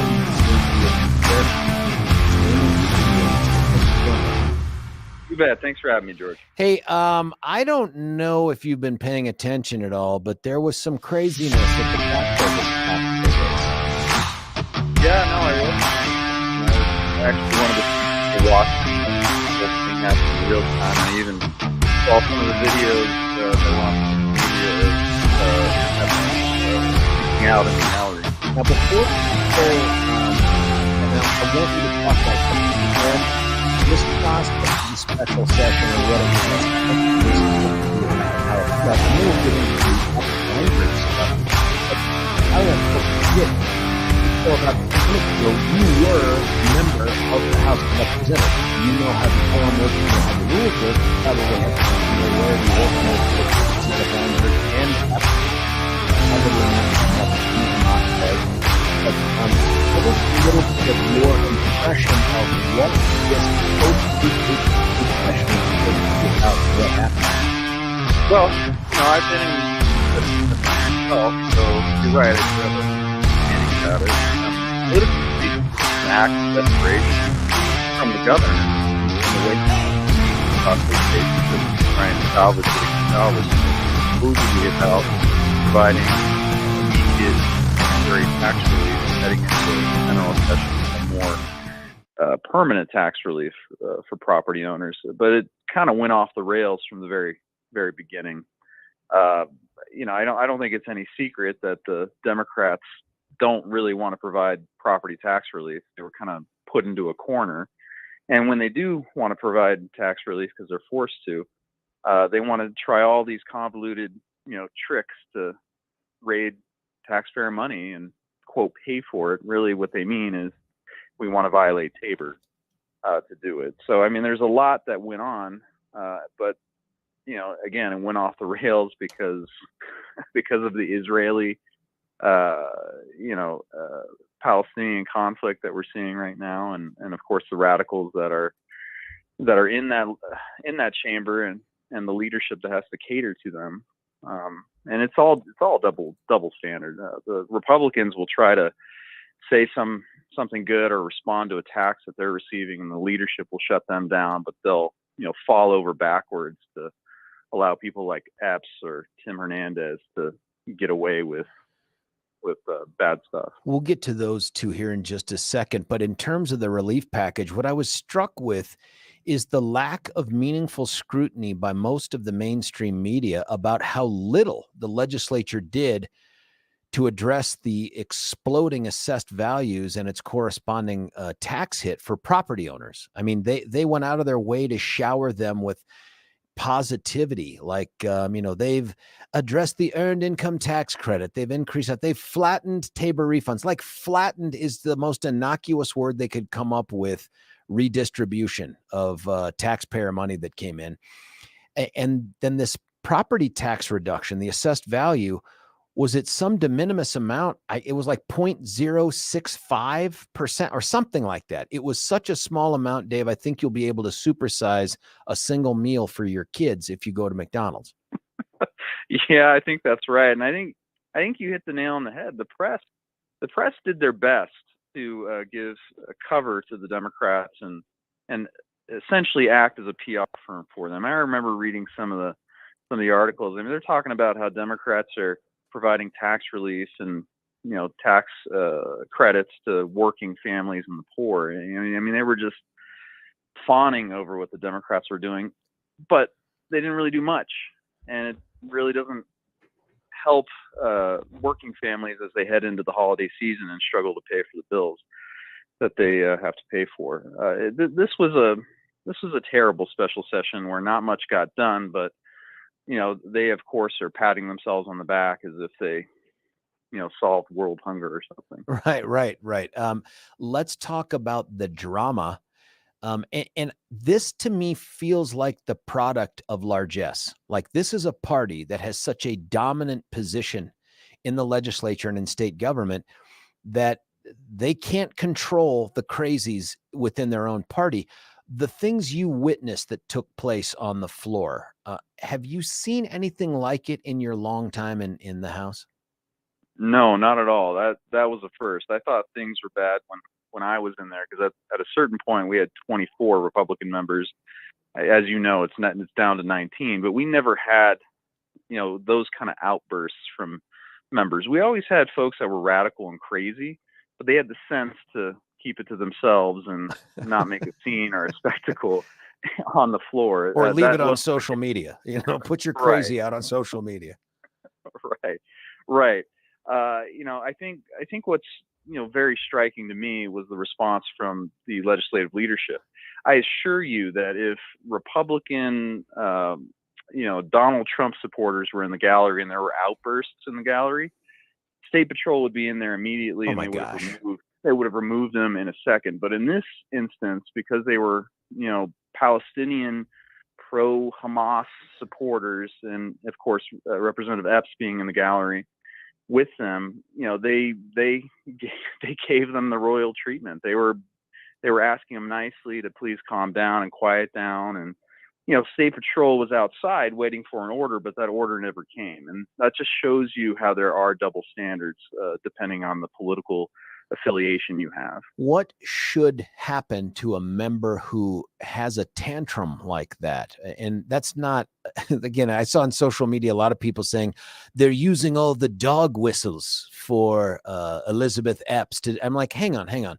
This has nothing to do with her gender. It has nothing to do with her race. It has everything to do with the fact that she was an unmitigated wingnut yesterday. What should happen to her from the House leadership? Well, at a minimum, they need to have a private conversation with her and set expectations that, those outbursts cannot be allowed to continue, that no one has the right to disrupt any proceedings in the House or the Senate. And if it continues, then it needs to be escalated, potentially even to a censure, and if it continues, to an expulsion. The House is a sacred place. It's the people's house where public business needs to be conducted, regardless of who's in charge. And there are ways to express your disagreement. There are ways to fight back on policies that you disagree with, but they are all laid out in a set of rules that allow for that dialogue to happen in a civil way. Let's talk about this in terms of any potential value it might have in reminding our next November voters about what it's like to have Democrats in full control of state government. Are these this is my fear. Like right now, red hot topic. People see this stuff and they're like, OMG, what's going on with Hamas Des and Epps? But a year from now, is this the kind of stuff that could make a difference in reminding Coloradans, hey, maybe balance matters here. Maybe we've empowered the wrong people at the wrong time? Yeah, for sure. And I think everyone can understand that the conflict in Israel is it's probably not going to abate within, before the November election. So you're going to expect, or you should expect, more outbursts like this to happen, and they're going to be escalated, right? And Epps was able to make a fit over EBT card benefits in the summer, right? And somehow shoehorned this conflict into that policy. You can expect in the regular session, when there are 600 bills, of which she can offer 5, you're going to have more of these types of demonstrations. And this should be a reminder to everyone that one party rule is not going to work.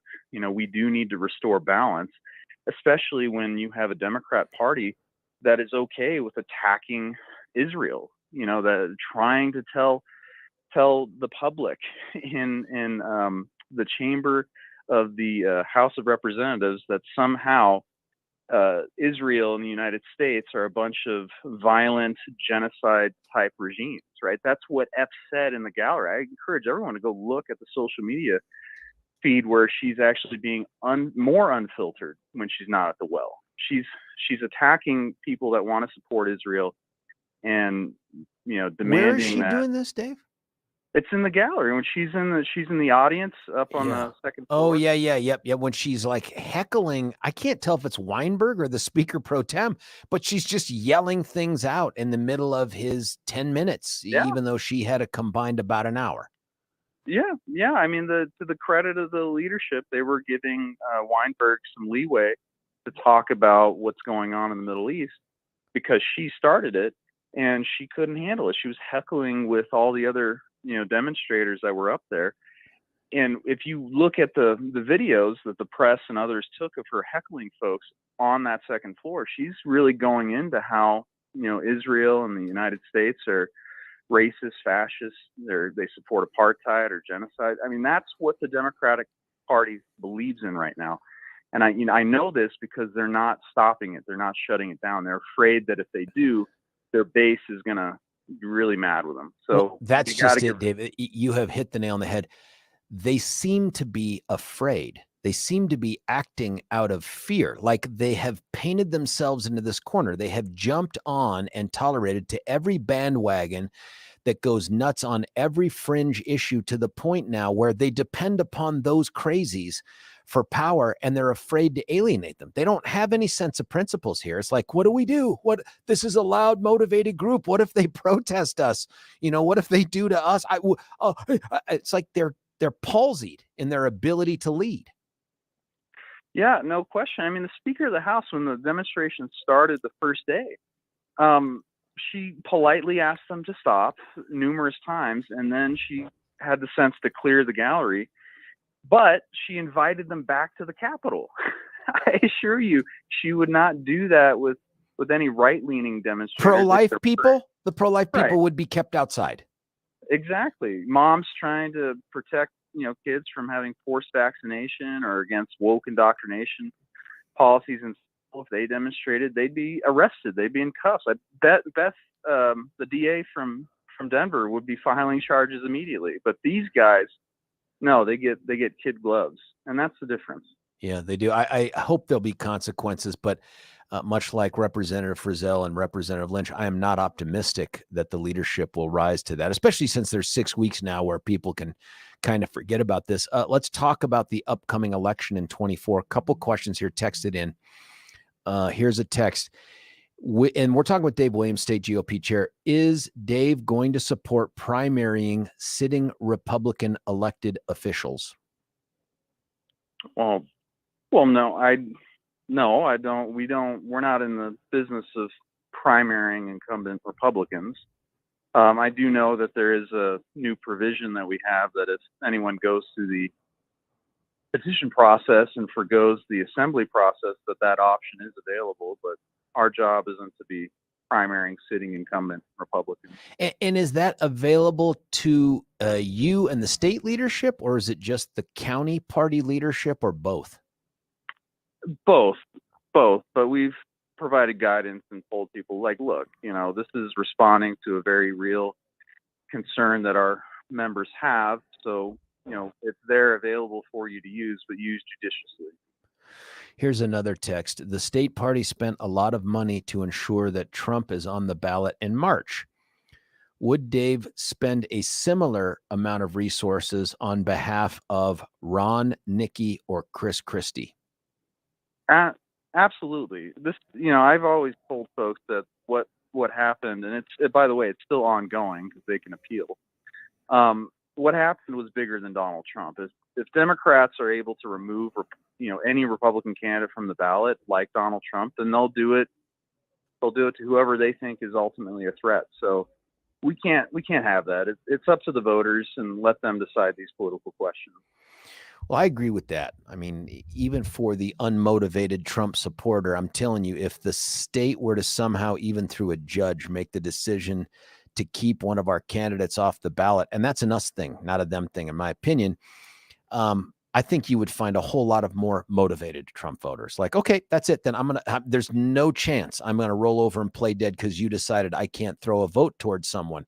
If you try to take away my option. So I think that's right, that we need to defend those folks. I think the question, though, is a good one. I'm glad you've answered it the way you did, which is this Trump dependent, or is this Republican presidential candidate dependent? And you're saying anybody would qualify for the same treatment. Hell yeah. We can't allow Democrats to be removing any of our candidates. It's bigger than Trump. This is about protecting the integrity of our elections and the vote for Republicans. One of the questions I had reached out to you about back in the day on an unscheduled time on the radio was about the Centennial Dinner, which I think was successful just based off of the feedback I got from people who went. We had Joan call in from Lakewood. She's a big time listener. She's a huge fan. And she talked about Kari Lake and all this. And by the way, is it Kari or Kari? Because someone called in to correct me and I'm like, damn, am I saying it wrong? Well, I mean, I called her Carrie, and I wasn't corrected. So okay, good. Okay, Carrie. Good. Because so it could be messing with me. Nonetheless, one of the things that grew out of this, and I know you're aware of this, is it was a no-gun zone in terms of attendees. And the folks at RMGO and some others went on to social media to say, what, Dave, what's going on? We're the party of the Second Amendment and freedom. Why are you denying us the ability to exercise our rights to carry concealed, etc.? What happened? Sure. Well, ultimately, I think what happened was it was miscommunication on our part with the security detail that Kari had. We probably could have avoided all of it because it wasn't a hotel policy. And I don't even really think it was a Kari Lake policy. Kari had partnered with a local security firm, and I don't think anyone really set the expectations for that firm. So they kind of just defaulted into their normal security protocol. And by the time I had found out what was going on, the meeting was about to start. So the damage was done. We just continued with the program, but it was not a policy of ours. And moving forward, we're going to try to avoid any of those situations happening again. RMGO, they're 100% gun, and this is their issue, and they're going to defend it tooth and nail. So I can't blame them for being upset and talking about it on social media. But I want to assure folks that that was an honest mistake, and we'll make sure it doesn't happen again. What is it? Did Kari Lake know about it as well? I mean, if she's hiring local folks, these aren't folks traveling with her, and I get that. Did she know that? Because she strikes me as a Second Amendment person too. Yeah, I haven't gotten a firm answer on that. I don't think she did. That's my personal opinion, but we'll find out more and certainly, let people know if that was the case. Sometimes these things are unavoidable. I remember when Chrissy Burton Brown got chewed up by RMGO over having the state assembly in the World Arena. And that's tough. Some of these Do things, they have a policy, World Arena, no guns? Yeah, they had a policy of no guns at the World Arena, but how can you blame Chrissy Burton Brown? She had to put on an assembly for 7,000 people.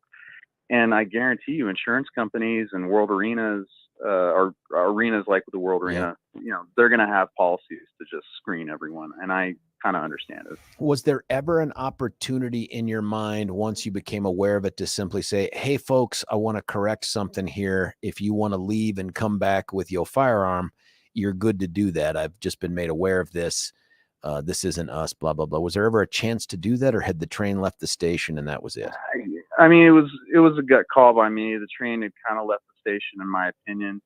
I was putting out a lot of other fires that were going on. And, when you put on an event, there's many things that the public isn't aware of. So I could I have done stuff better? Sure. I'll take responsibility for it, but it was certainly unintended, and we'll make sure it doesn't happen again. Can we talk about fundraising, which we do with you all the time? And that is, how are we looking? How much money have we brought in so far? Sure. Well, I think we're over 400.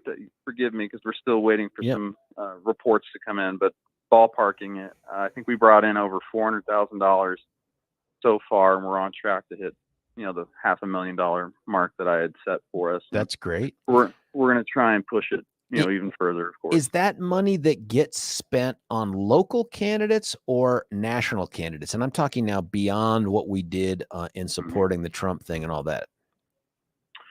Well, it's going to be both, right? We're gonna want to certainly defend the 3rd congressional district and retake congressional district 8, but a large part of our focus is going to be reclaiming some of these legislative districts. And because of people like Representative Epps or Tim Hernandez, we can now make the credible case that they're the face of the party. These are the people you're voting to put into power, and we can start to take back some of the seats that we've lost over the past few cycles. Any update on the lawsuit about primaries? Yeah, there is. The judge has kind of not been working with us on having an expedited schedule. So we are now going to be filing a preliminary injunction to force the issue. And the reason, we made that decision was because we wanted to just go ahead and get through this. That we felt that there was no sense in waiting 2 or 3 years to find out, Yikes. what this would be. So we wanted to force the issue, accelerate our time frame, and just have the issue be decided by the judge, pretty much immediately. So we'll have something filed December time frame.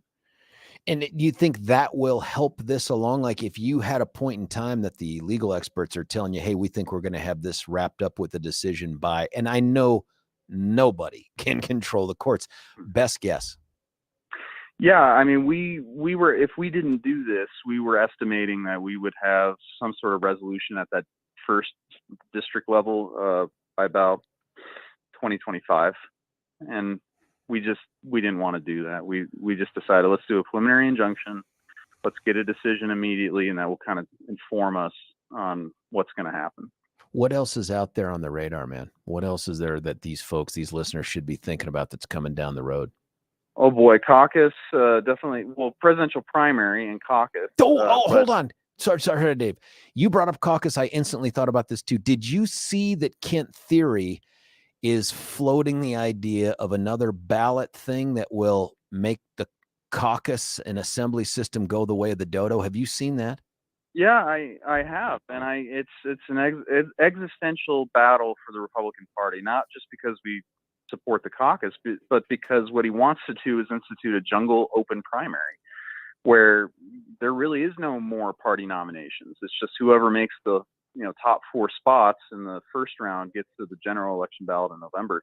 And then they want to do that ranked choice voting stuff. Yeah, that has not served Republicans anywhere, and it's a crisis. If he passes this system, then the Republican Party is not going to see a lot of Republicans elected to at least any majorities or meaningful statewide races. And I tend to think that Kent Theory is doing this because he wants to run for governor. Interesting. I've heard this kind of rumor going about, and it makes sense to me. He can't get the nomination from either party, so he's going to change the rules so he can win in this jungle primary that he's putting together. He's also, correct me if I'm wrong, responsible for how we ended up here with the primary system we have anyway. Yeah. He did this, right? He put a lot of money into the open Prop 108 in 2016, the open primary, where he's responsible for a lot of it, and it's hurt. Well, in our estimation, I know it's debatable, but in our estimation, it's hurt our party ever since. Dave, final thing before I let you go, I know you're busy. There was the court decision that came down from Denver District Court Judge Wallace regarding that very issue we touched upon before, and that was whether or not Trump could appear on the ballot. Now, I think everybody knows it didn't matter what the decision was. It was always going to be appealed. What are your thoughts on the court's ruling? I think she got the ultimate answer correct, but she took 100 pages to say a lot of things that were not correct. Regardless of what anyone thinks of Donald Trump, he did not incite an insurrection. Excuse me. He didn't incite violence. He didn't. From the record, it's clear, especially what Scott Gessler put in court. It's clear that he did try to work with those planning January 6th to put in proper security protocols. It's not true. I mean, but that we think. And I think that the judge wrote up her opinion so that it would give the petitioners a way to appeal, because now it's no longer a question of fact, because in her opinion, you're so read it. In her opinion, the fact finding was that he engaged in insurrection. So now the petitioners are going to be able to debate whether or not she got the matter of law correct, which was whether or not the 14th Amendment applies, Section 3 applies to President Trump. She said it doesn't. And obviously the petitioners are going to say it does, and that's going to be their appeal. Yeah, spot on, Dave. I think that's right. I read through this opinion. I'm about 20 pages shy. It's 100+ pages, and it's a painstaking analysis and set of findings. I'll go through some of these on the radio by the judge that are all horrible for Trump in terms of whether there was an insurrection, what it means to be engaged in an insurrection, all of those other things. And then at the very end comes up with, oh, well, I don't think it applies. And I think you're right. I think this is a Trojan horse. I think if Trump supporters come away from this feeling like, aha, we won again in court, it's like, not so fast, not so fast. This is set up to be a loss at the appellate level. That's what you've described, and that's my belief too, based on this. She made a ton of findings of fact, but just left that ruling in such a place. And part of it, Dave, maybe because, and I talked about this on the radio and wrote a column on it, she's made some weird decisions on her road to being a judge. I mean, while she was awaiting her swearing in, you may be aware of this, she'd already been appointed by Governor Polis to take this position, but it was going to be a couple months before she got sworn in. During that period of time, she's writing a check to an organization that stands for the proposition that January 6th was an insurrection, and the goal of this organization was to defeat Republicans on the ballot. And that's what she wrote, waiting to be a judge. So any decisions like this are going to be viewed through the filter by some as, of course, you're accomplishing what your goal was before you heard one whiff of evidence. Yeah, I think that's absolutely correct. And that's why we supported the motion to have her recuse herself. And, I got to give her some credit. I think she probably understood that if she was the first person in the nation to remove Trump from the ballot, it would probably be heavily scrutinized. So I think she did create this Trojan horse path for appellate level success, but we'll see. Dave Williams, he's the chair of the state GOP. Man, I hope we get you back on here in a few weeks. Have a great Thanksgiving with you and the family. You too. Thanks, George. All right, see ya.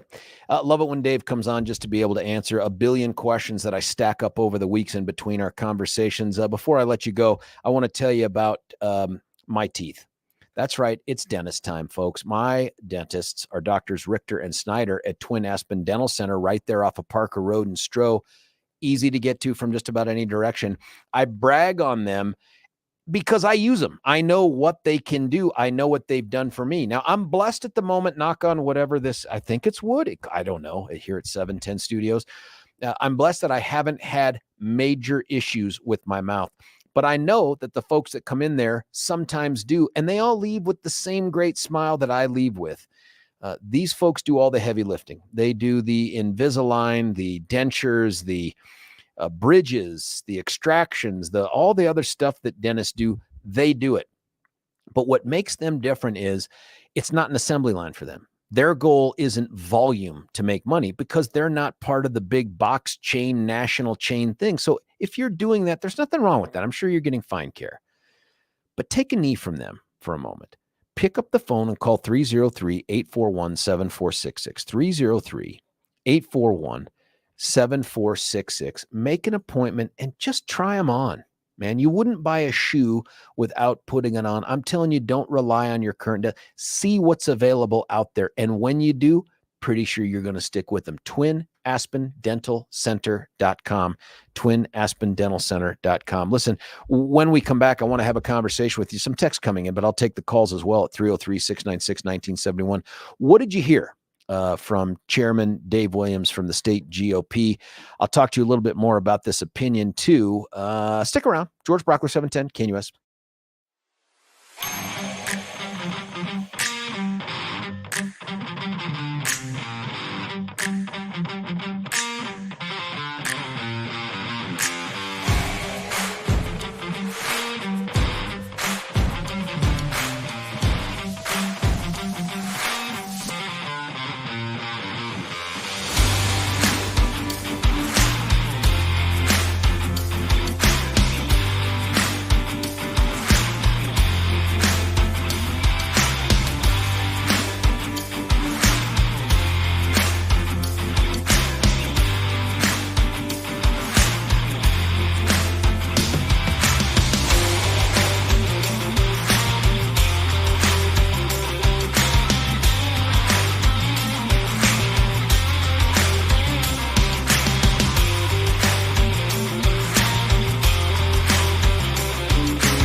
George Brauchler back with you here, 7th and KNUS. My thanks to Dave Williams. He's the state party chair for the GOP. One of the issues we talked about was a potential ballot proposal that would blow up our current system of selecting candidates for elected office. It would take effect first in 2026. Here's why that's important. In 2026, we're going to vote for governor, attorney general, secretary of state, treasurer, and a U.S. Senate seat. It belongs to a guy named Hickenlooper.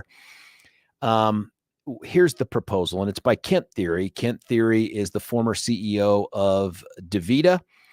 Very, very wealthy, successful business guy. He has been a part of a whole bunch of ballot initiatives that are meant, if you take him at his word and if you don't subscribe to the notion that a lot of this is to try to prep the battlefield for his own run for office. And it may be, I don't know. But his argument is, I think that the political system has become so stilted, so tribal, so partisan that voters are losing the opportunity to have real representation because they're always stuck with some extreme version of whatever the party is, the Republicans or the Democrats. Now, whether you agree or disagree with that, here's how he's going to try to tackle that. And this idea is floated. I don't know if this is the one that'll make the ballot. And let's be clear, too. This particular suggestion has multiple issues in it. And what we know from the courts is that if multiple issues are put on a single ballot initiative by the legislature, that's okay. But if it's by you or me or Kent Thiry, it's not okay. So the powers that be that would seek to try to derail whatever this thing is that gets put on the ballot probably are going to get some traction with the courts, because the courts have pretty much come out and said, we treat legislators differently than we treat the people that voted for them. So here's what would be on this ballot measure, at least as it's currently being floated. There would be an open primary system on which there'd be a single ballot. We'd no longer have the Republican and the Democrat ballots. There'd be a single ballot sent to lottie-dottie everybody, all candidates for elective office from the state legislature on up. Now that means, I don't think it means county commissioners, city council, or anything like that. They'd run on a single ballot, regardless of their party affiliation. And yes, that means you could have 4 Democrats and 5 Republicans and 3 fill-in-the-blanks, doesn't matter. The top 4 vote getters would advance to the general election. Here's the catch. When you get to the general election, those 4 vote getters would be subjected to ranked choice voting, which means that you could have somebody who ultimately is elected who pulled down at most 30% of the vote, maybe less than that, as everybody's first choice. Only 30% would pick that person to represent them first. But the way ranked choice voting goes is it says, okay, if nobody reached 50%, let's just knock off the bottom vote getter. And people, when they vote, will say, this is my first choice. This is my second choice. This is my third choice. And they would go to the second choice. And if that added to the first choice is 50%, they win. I'm not a fan of that concept because of the idea that there could be someone who is so unpopular with 70% of the people as their first choice, they probably shouldn't be the person in elected office, but that's where we're at. So that's how they do it, ranked choice voting. Here's the other thing it would do. It would eliminate the caucus and assembly ballot access process currently used by both parties. And it would say that everybody can access the ballot by getting petition signatures. Now, this is a boon to people that have signature gathering businesses, because you know that that's a big thing that takes place every year, every cycle. So to run for governor or some other AG, treasurer, secretary of state, you'd have to get 1,500 valid voter signatures. Now, in the past, when you ran, you tried to petition as a Republican, you'd have to get a certain number of Republican votes from that district. This would make it easier by saying you just need 1,000 signatures or 1,500. So 1,500 for statewide office and each of the 8 congressional districts. To run for a state Senate or House seat, that's the state legislature, and I presume district attorney falls into that group as well, and other offices, you have to collect just 1,000 total signatures, whether they come from R's, D's, U's, or something else, doesn't matter. It says unaffiliated voters would be able to sign candidate petitions, which they can't right now. That's not really true. They can't right now for a specifically designated Republican or Democrat, but anybody else who's seeking to petition on, of course they could sign. Vacancy committees would be eliminated. I got to tell you, based on the installment of Timmy Hamasdez in office and the many others, this one, daddy like. The vacancy committee replacement thing is an abject failure. That's my sense of it. And so instead, those vacancy committees would be replaced by mandated special elections. Yes, please. Yes, the sooner you can get voters' input on who represents them, the better. As it is right now, Hamasdez gets to serve out all of next legislative session, having earned the support of no more than the majority of 30 plus people in a vacancy committee. That's dumb. And this is why you get these crazies. Now, what do you think about this? 303-696-1971. Look, I have some thoughts. I've talked to some smarter people than I am, which is like throw a rock, right? But I'm intrigued by the idea of having a primary where every single person from every single party appears on a primary ballot. But why top 4? Why not just go top 2? And if you do top 2, then you don't have to do this ranked choice voting confusing voodoo, right? Now somebody going to get 50% or more and somebody not. And that's how you know the winner. But think about that. And I know some of you are going to be like, but wait, what about in heavily blue districts? There's just going to be 2 Dems at the top. That could be true, but understand the potential win here is that it has a moderating influence on that party. Yes, it would happen to the Republicans too. The person who would be the most extreme, the most crazy, yeah, they might make it to the final 2, but given a choice, they may not be the choice of the majority. And so what you'd end up having is, you'd probably have a Democrat representing that district because it's the majority of the will of the voters for sure. But maybe not Hernandez, maybe not Epps, maybe not Bacon, maybe not any of the other extremist wingnuts that are in the party. And yes, that holds true for Republicans too. You'd be like, but wait a minute, wouldn't that keep us from electing our crazy? Yes, it would. It would have a moderating influence there too. But it's a little yin and yang thing. So, okay, I could support the idea of a bunch of people on a primary ballot if the top 2 move on. I got to be talked into it. The ranked choice voting thing, though, I don't think I like that one. And I think it's unnecessary in a top 2 moves on to the general kind of a format. What do you think about eliminating the caucus system and the assembly system in exchange for you or me or your neighbors or Billy, gasp Billy, could just get 1,000 signatures and end up on the ballot for legislature? By the way, I think that would be awesome. What do you think about that? Is that going to get us better representation? And if you're opposed to it, tell me why. What's wrong with a system that encourages more participants on the ballot? I'll say this, by the way, not easy to get 1,000 valid signatures. Easier when you don't have to care if they're Republicans, Ds, or Us, or whatever. That's a lot easier. But still, it's not like you walk outside and say, hey, everybody, I'm running for office, sign my petition. It doesn't work like that. 303-696-1971.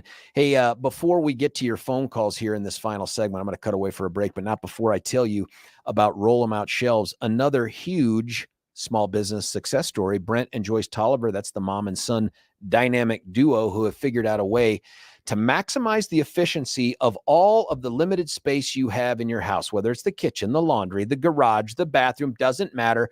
They have a solution where you can maximize the accessibility of things in your kitchen, bathroom, and all that cabinets.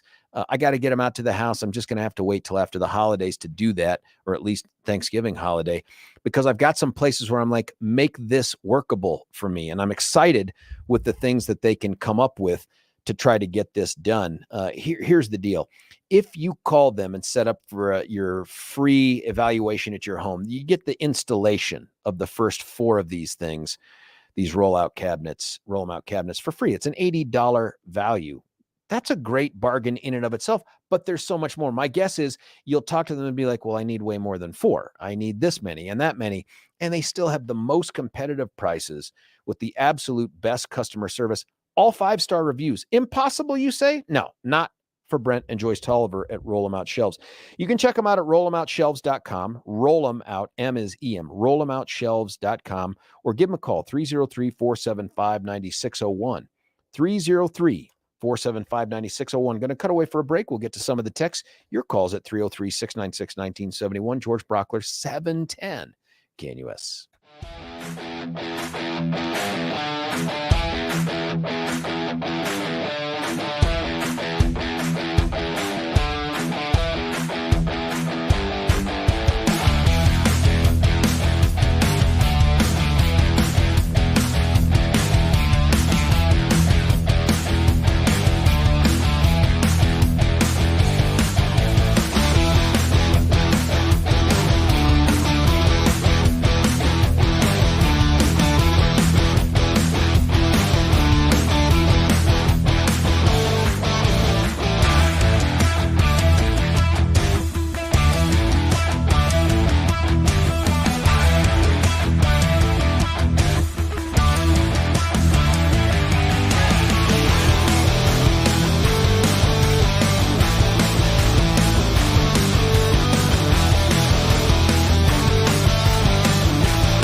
Spin Doctors right here on 710 KNUS. George Brauchler back with you. Going to go right to the phone lines. Dan from Denver, you're on 710 KNUS. Dan, what do you think? Hi, George. Yes, I'd like to disagree with you. I do not think that this ranked choice voting would be a good idea at all. I mean, look at what has happened in the state of Colorado since we got rid of the caucus. We went to primary, and what probably happened when I was about 8 years old, you were like 2 or something across country and different states. And going from that to an open primary, look at how much worse the state has gotten. I heard you say, or I can't hear right now the station because I'm out of bounds. I'm headed out of town Sure. for Thanksgiving. But I mean, I remember when I could hear the radio. I remember you saying, would the crazies not be able to get it? Yes, and that would work for Republicans too. Well, let me remind you and everyone else, really, that means, no more Elizabeth Epps, but that also means we could not ever hope to elect ever again at the state level or at the national level Lauren Boebert or anyone like her, or anyone else. And so I know I disagree with it completely for that logistical reason, but I think it's bad because it messes up representative government. I mean, representative government is supposed to come from the ground up, which is what caucuses do. I mean, and the argument's always that's just activists. Well, if you know what, if you feel strongly about something, then why don't you get off your butt and you be active? Don't complain. It's not my fault if you just sit and complain about something. If you really feel that strongly about it, then get off your butt and do something about it. I mean, I'm pro-gun, I'm pro-life. You bet I'm going to, if you're on the opposite side of me, well, get off your butt and work for it. I'm not going to do your work for you. No, that's not the way life goes, buddy. That's not the way life works. Dan, a couple thoughts. I think it would be Couple thoughts. One, I'm not sold on ranked choice voting, and you didn't hear me say that. What I said was I'm intrigued by the idea of having an all-access ballot where the top 2 vote getters move on. And so my presumption is, let's use the 3rd congressional district as an example. Lauren would be one of those top 2 vote getters. But then the voters, independent of party affiliation, whether it's 2 Republicans, a Republican and a Dem, doesn't matter. They would at least have a fair choice about representing someone and having 50% of the vote go to that person. The way we have it right now is we have a number of people that end up in elected office who don't have 50% of the vote. That's not representative government. Do you see what I'm saying? Well. I mean, it's not Well, I mean, they win by less than 50% because a lot of people don't vote. I mean, and it's not a matter of. I mean, we don't necessarily want every single breathing person with a pulse to vote. I mean, Dan, that's its own issue. And by the way, have a great, safe trip to Thanksgiving, buddy. The sound is cutting us off right here. Dan, thank you so much for the phone call. I'll have to get to the rest of you in a bit. When we come back, Michael Fields, he's a special part of legislation, and then Ron Weinberg, George Brauchler, 710 KNUS.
We're back with you here, 710 KNUS. We're in the final hour of the show. Want to go right to the VIP line again, largely because it's the only number he remembers.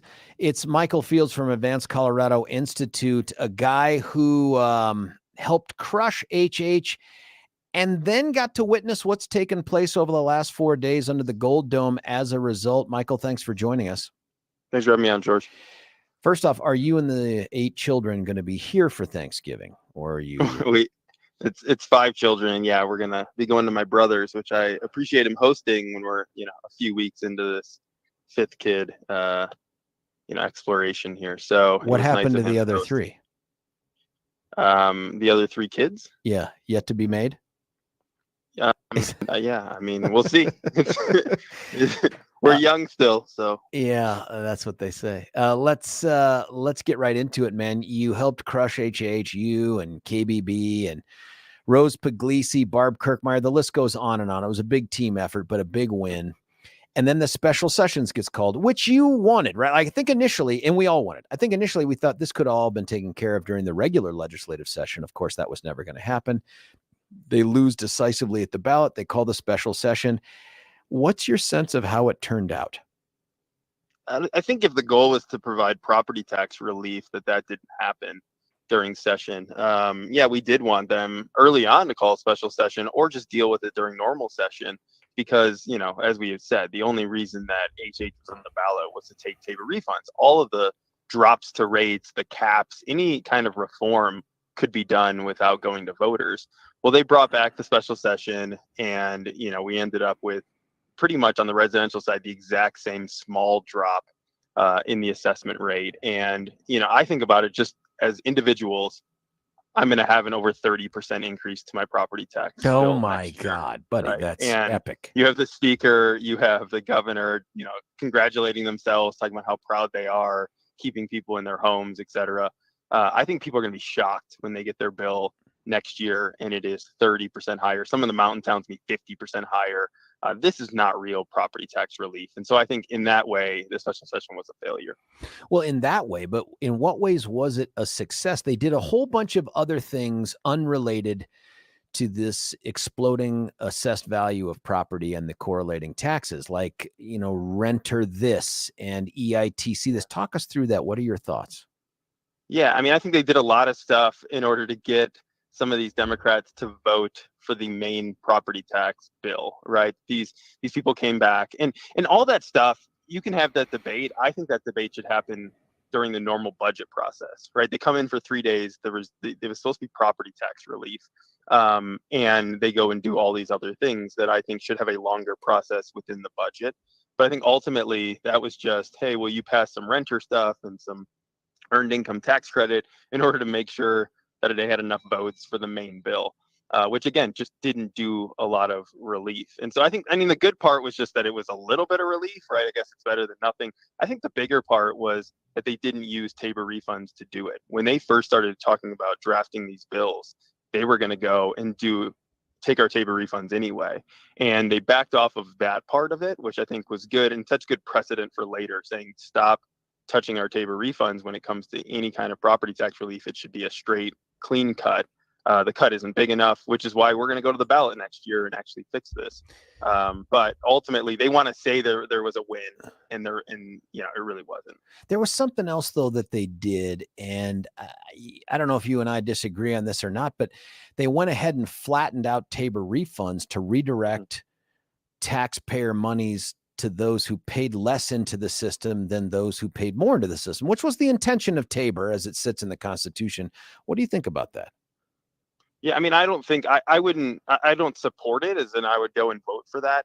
I think the flip side of it is just, when they sent out those flat refunds last year to everybody, TABOR's approval rating went up, right? Because people saw that check, they saw it in their hands, and they said, you know what, we like this. And I think it's a big part of why HH went down to such a high degree. I think, Michael, the other correction, that was the Colorado cashback. That was the cashback, right? With the letter from Polis, right? But ultimately, the Democrats have done a lot. Not trying to do this, but they did a lot to help support TABOR over the last 2 years, right? The Colorado cashback checks, making a big deal out of that. How people needed that money last year. But then this year they spent millions of dollars in HH saying that HH protects TABOR, that we need tax cuts, right? Like they're using our language, our messaging, and ended up losing the HH anyway. So do you think that result is different if the refund checks are tiered in that 6-tier system that TABOR presupposes? I think that 6-tier system is fine. I would rather just see a flat income tax cut, right? Like ultimately, amen to instead of that. sending Amen checks out, it's just like that is the best solution. There's kind of like a range of things, right? And some of them are better, some of them are worse. What I tend to focus on is just that this money's going back to taxpayers, right? That this is $3.5 billion that isn't going to be spent by the government. And I'm more concerned about that. Do I think to be more fair? I mean, this is a sales tax refund, and therefore, it's hard to know. You would assume that people that make more money, spend more money, and would have more of a sales tax refund. But ultimately, if this is like, look, if this is all it takes to make sure Democrats and liberals support and don't go after TABOR again is to flatten it out, then that's where we're at. But I don't think that. I'm more focused on, is the government spending it or is it going back to the people? Well, I'm also a fan of what you said before too, which is, and I try to make this case on an individual basis. If you were paying way more taxes than you needed to and expecting a big refund as an individual to the federal government, anyone in their right mind would say, hey, Michael, maybe you need to adjust your withholdings. You know what I mean? Maybe you need to figure out a way to change it so you're not overpaying your taxes. We're doing that here, and yet the zeal is just not there from the other side to say, oh my God, we're taking too much. Let's lower the rate. Yeah, and that's because of the fact that, I mean, this is the whole thing, is they want to play like, they like TABOR at certain times, that they're protecting it in their campaign, all this stuff. They want that money. They want to spend that money. They don't want to do, long-term income tax cuts. They don't want to do short-term income tax cuts. They want to find ways to spend that money if they can. And we've seen this and we've talked about this, right? The fees go up. I mean, the budget gets bigger and bigger, even with TABOR, because they want to find ways to spend money. So I think ultimately, this is a discussion about bigger or smaller government, and the voters think one thing and legislators think another thing, and legislators keep trying to ram it down their throats, and they keep saying no. So, this is why we can continue to go to the ballot, either to defend TABOR or to cut the income tax, to cut property taxes, to, do all kinds of things that the people will support, but the legislature and the governor don't want to. So one of the ways forward you had mentioned was this measure that's going to appear on the ballot next November. Mm-hmm. It sounds like it's pretty straightforward and simple. Say what it does again. Yeah, so it caps property tax increases at 4% statewide per year. Residential and commercial? Yeah, across the board. Just property tax revenue can only go up 4% each year, unless voters vote to go higher than that. So if they want to put something on the ballot that says we want 8% or we want all of it, they can ask. I think I know what voters will say. And they hate that, by the way. The libs and the Dems hate that because they don't want the voters' opinions after they put them in office. They only want their opinions for who should represent you. Right. After that, I don't care what you have to say. Right. Then they become stupid, right? Yeah. Like they're super smart. They just don't know. They don't get it. They only know good candidates. But I think ultimately the point with our measure is that, wages are only going up 3% over the last 15 or 20 years on average, right? So it's like, why should government be growing faster than our wages? And, this is a measure, our 4% cap, that went and got on the ballot faster than any other measure in the history of ballot measures. People were signing it very quickly. And, 57 days, we turned in a constitutional at every district that we had to go to in the state. And we've pulled it too. We know that it pulls very high because people just want simple property tax relief, right? Our measure is like 2 sentences, not 48 pages. Wait a minute.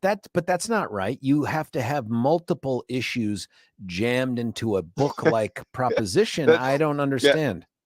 Well, that's what the governor, remember, after in his press conference, he was like, next time we might split this up into multiple ballot measures. I'm like, it's like multiple subjects, like just admitting the fact that, all this stuff was just jammed into one ballot measure that, we obviously challenged in the courts, and they said we can't figure that out until after it passes. Well, thankfully, it never passed. But no, we can't. We need to keep it to one subject, and that's what we do. And we make it simple, 4% cap. and it's very popular. It may be too simple. People may reject it because it's too understandable. It's too predictable. I don't know. Could happen. People That become could happen. confused by its simplicity. We're talking with Michael Fields, president of Advance Colorado Insitute. Now, you don't appear in any legislation by name, but by description? Like, what's going on? Tell us. Well, there was a amendment to the task force. They're putting together a task force to tackle property tax long term. And I was looking at the dates. By the way, and was it's like that scary to study the tax? Was that a scary task force? I mean, I think it'd be scary to be on it, given what's going to come out of it is not going to be serious. But they decided to put this task force together, and they're supposed to meet over the next year in 2024. Which I'm like, they need something done before like this next session or on the next ballot. Like something needs to be done immediately. But they're doing this long-term task force. They do this every once in a while, but they really do it that somebody who's sponsoring a measure that's going to be on the ballot can't be on the task force. And so this is one of those where you sometimes give like leadership the ability to appoint somebody, right? They wanted to narrow it to like I couldn't get appointed or Suzanne Tahiri couldn't get appointed. Now wait a minute, the list of people affected by this must be in the thousands. Yeah, it's for certifying it. It's two of us. I think what they on ended the up planet doing Earth, there are two people precluded from serving. When they expanded it, so I think the media covered it a bit, and then they expanded it to say if you filed one, so that could also include Scott Wasserman. I don't know. Why would they do that, Michael? Why would they want to keep someone off of the committee who has the kind of subject matter expertise that you do? Or because they don't like my viewpoint on it, right? Ultimately, it's just they don't want somebody influencing the rest of the task force saying, why don't we just do a simple 2-sentence measure to cap property taxes, right? Like they want certain outcomes out of it. They're not creating this committee to have it open to a lot of different ideas. And ultimately, though, they are going to pass what they want to pass, but they got to go to voters if they want to increase stuff. So I just don't think that they're going to be successful with whatever they come up with. I'm hoping that they realize at the legislature that we need to roll back the increase that's coming and that we need to cap property taxes. And I've always said if they want to do that, we don't have to bring our measure to the ballot. But it doesn't seem like they're willing to have that discussion. Now, you are not just the tax policy fiscal conservative dude out there. You also are, I don't know if you guys have launched it or you're about to launch it, but there's another ballot measure that's going to show up in November of 2024 that addresses criminal justice. Yeah. So truth in sentencing is one that we've been working on for a couple of years now, where it basically ensures that violent criminals serve 85% of their sentence instead of the current rate, which is 43 on average. That's just amazing. I think if people and you talk about it a lot, but I don't think the average person in Colorado understands, violent criminals. These are people, second degree murder, sexual assault, kidnapping, all these different, really violent crimes are getting out at less than half of their sentence. And once people realize that, I mean, this is another one that pulls off the charts that the legislature would never pass. But we have a high recidivism rate. These are the worst of the worst. Let's make sure that they stay in at least 85% of their sentence. When you say the average is 43%, what people should read between the lines is nobody knows what the floor is. When anyone gets sentenced to prison by any judge in this state, short of life without parole, nobody, including the Department of Corrections, can tell you the minimum amount of time they will serve in prison. That's crazy. That's not fair to the victims. It's not fair to even the defendant, the convict, and it's not fair to the community. Yeah, I mean, that's the way that the law works right now, and it needs some serious overhaul. And if they're not going to do it, then we will. But also the parole board is a part of this, right? That they're letting people out. The Governor Polis appoints them; they let them out. And a lot of times they're reoffending. I mean, we saw this, that people that you put away that came out did the same thing, sexual assault on children, etc. Yeah, we thought we'd put him away for double digits. Yes. And in single digit years, he's out treating Aurora like it's his own little candy store as he perps on more little Latino kids. Yes. And it's not only in Aurora, this is happening statewide. So we keep getting these stories coming in. It was one of those that I remember reading that story and being like, how is this the case? Right. I went to law school. I thought I understood this stuff decently well, looked into it more, figured out it's 43%. people are appalled. It's one of those issues where if I go and talk to any group anywhere about that issue, they can't believe it, right? And so that's one that we definitely want to get on the ballot and we think would pass. You live in Douglas County. It's the bestest county. When do you announce your run for the 4th CD? Right after you do. We'll do it I'm together not- I'm on not air. ready. Kelly, if you're listening, here it comes. No, I'm kidding. I'm Yeah, joking. That's not going to happen. I hope we find somebody really good for that seat. Now that Ken Buck, decided to retire, I think, it's one of those seats that is going to be in Republican hands regardless. And so you want somebody there, who can go to Washington and speak for our community. And not leave their wife with 5 children. Oh yeah. I mean, that's, Oh yeah, that too. whatever, That too. The other thing. The chances are like in the negative, at this point. So I like what I do a lot. I like state policy. I like being around with my kids. So other people can step up and do that. Well, you heard it here first, folks. Michael Fields, not only a lover of 5A and 5B, but also announcing his run for Congress. Thank you, Michael, for breaking news here on The George Show. Yeah, well, you weren't listening then. So. That's not unusual. You get that at home all the time. Michael Fields, have a happy Thanksgiving, man. I'll see you after that. You too, George. All right, See you, buddy. thanks. Hey, that's Michael Fields, president of Advance Colorado Insitute. What did you hear there? And it's just so interesting, man. The legislature, they don't even pretend anymore. We don't want Michael Fields on a task force that's going to assess how we should collect taxes because we disagree with him. So let's craft something. I think they even put in there 6'1", below the age of 40, African-American, conservative, 5 kids. What's that? Yeah, less than. None of those people are eligible if you have any of that combination of traits. That's just craziness. Listen, before we cut away for a break, I want to tell you about UltraCur. I do this every day because until you get in the car, drive over to your natural grocers, and they're everywhere, and walk in, go to the vitamin manager. And I know sometimes talking with strangers is tough. I tell this to Jeffy all the time. Got to do it. Ask for the vitamin manager. Say, pretty please, with health on top, I'd like to get my 3-day free supply of UltraCur. Take it. It's a curcumin-based, all-natural patented product that has been proven to ameliorate all sorts of sources of pain, including things like inflammation. And that's where I think it has helped me, especially after this old guy puts himself on the street and runs. It's not that there's no pain. It's that whatever pain and discomfort I'm feeling goes away much more quickly when I'm using UltraCur. So this is what you do. Go there, check it out. First, you can get getultranow.com. I mean, getultranow.com. That's the name of the website. You can research it there, but go to the natural grocers, ask for the 3-day supply. Be part of that 50% of the people that take it that experience relief within 48 hours, or maybe you'll experience relief within 2 hours. That's what another 50% of that group experiences. Check them out. Getultranow.com. We are at, I'm going to do it, Billy. I'm going to do it. Forgive me. I'm going to go right here to Gary in Denver. Gary, you're on 710 KNUS. What do you think? Oh, I appreciated your conversation with Michael. He's the first person you've talked to who I think understands numbers. And he sure does understand numbers. That part's true.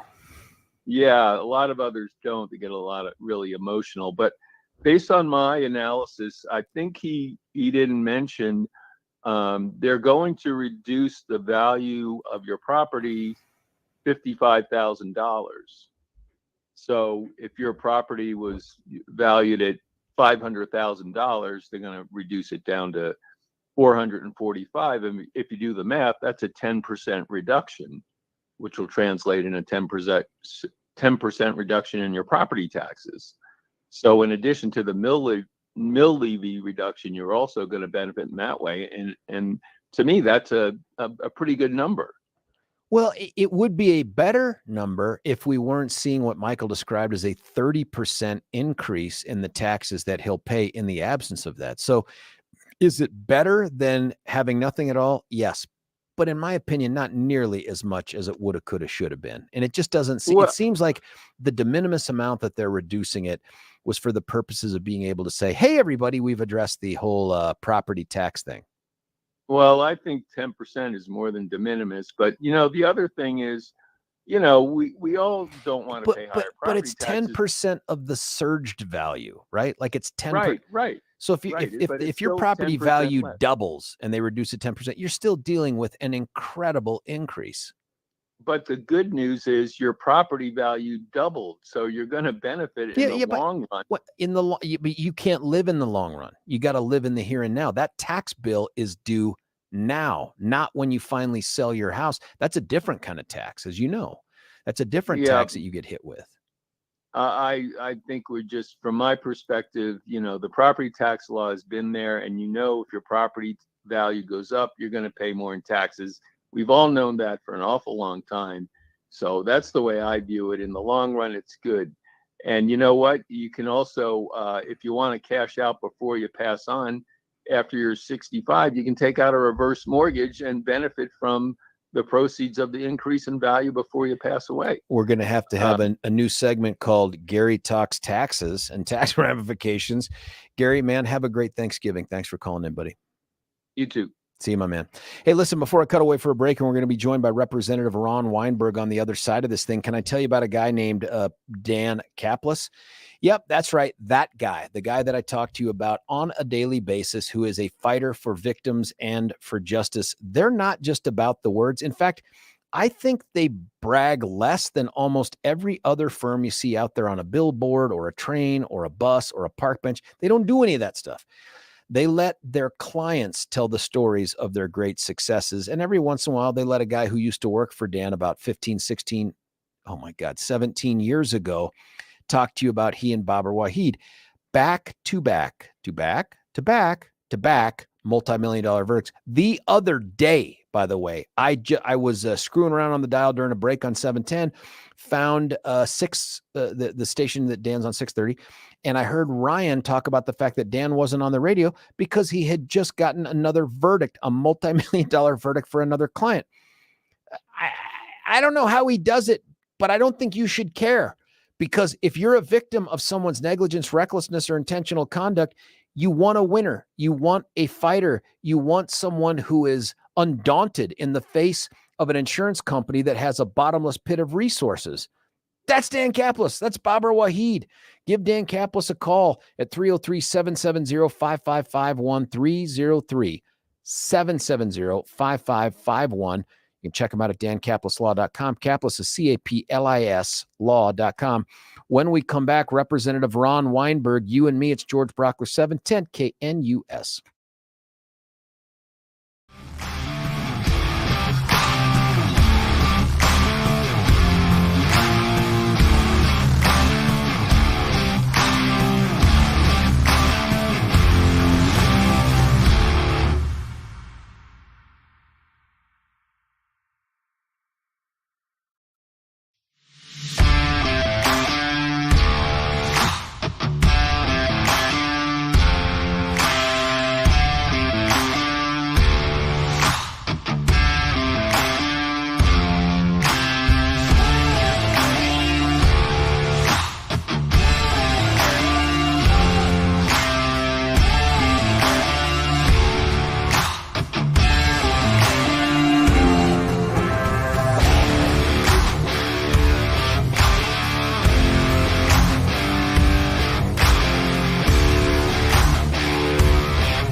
George Brauchler back with you here, 710 KUS, going right to the VIP line. Thanks for calling in and waiting and updating us on what took place yesterday under the Gold Dome. It's Representative Ron Weinberg. Sir, thanks for joining us again. Good morning, Brauchler. Listen, I thought that maybe Monday, our conversation about Sunday would be, well, that's the craziness. Now you get back to business. And then yesterday happened. Describe for us from your vantage point what took place on the floor with you and your BFF, Liz Epps. So, I spoke to you yesterday right before I even got into the building. I got into the building, immediately received full love from my caucus. So it was a hard night. You can tell people were, number one, they had no sleep. Everyone's barely rested and still dealing with the craziness. Then we get on the floor and we're going through thirds, and thirds are brutal. You can't talk really to anyone. You have to be very focused on the bill. That's when you have to be in the room. You can't leave because you have to push that button. Thirds is brutal. So once we get to the bill, the famous EBT discussion, sure enough, Representative Epps comes up and says, look, I'm wanting to run an amendment. You told me last night, how come you didn't come and speak to me before this? Well, now I'm coming to speak to you, even though I don't think I need to. And I said, well, what's the amendment? And she goes, well, it's pretty much the same one from last night. She wants to do an amendment on thirds. And I'm like, sure, go ahead. Now, I want to see the votes to how people are going to vote in the room. Where do they sit when it comes to this issue? So I was very supportive of her amendment. Yeah. But it got to vote and it got shut down. And then this amendment, was it the same thing? Like, we want to keep people from spending taxpayer money at certain places? It was worse. Oh, what was this one? It was worse. It was specifically language on Palestine. It was specific language on.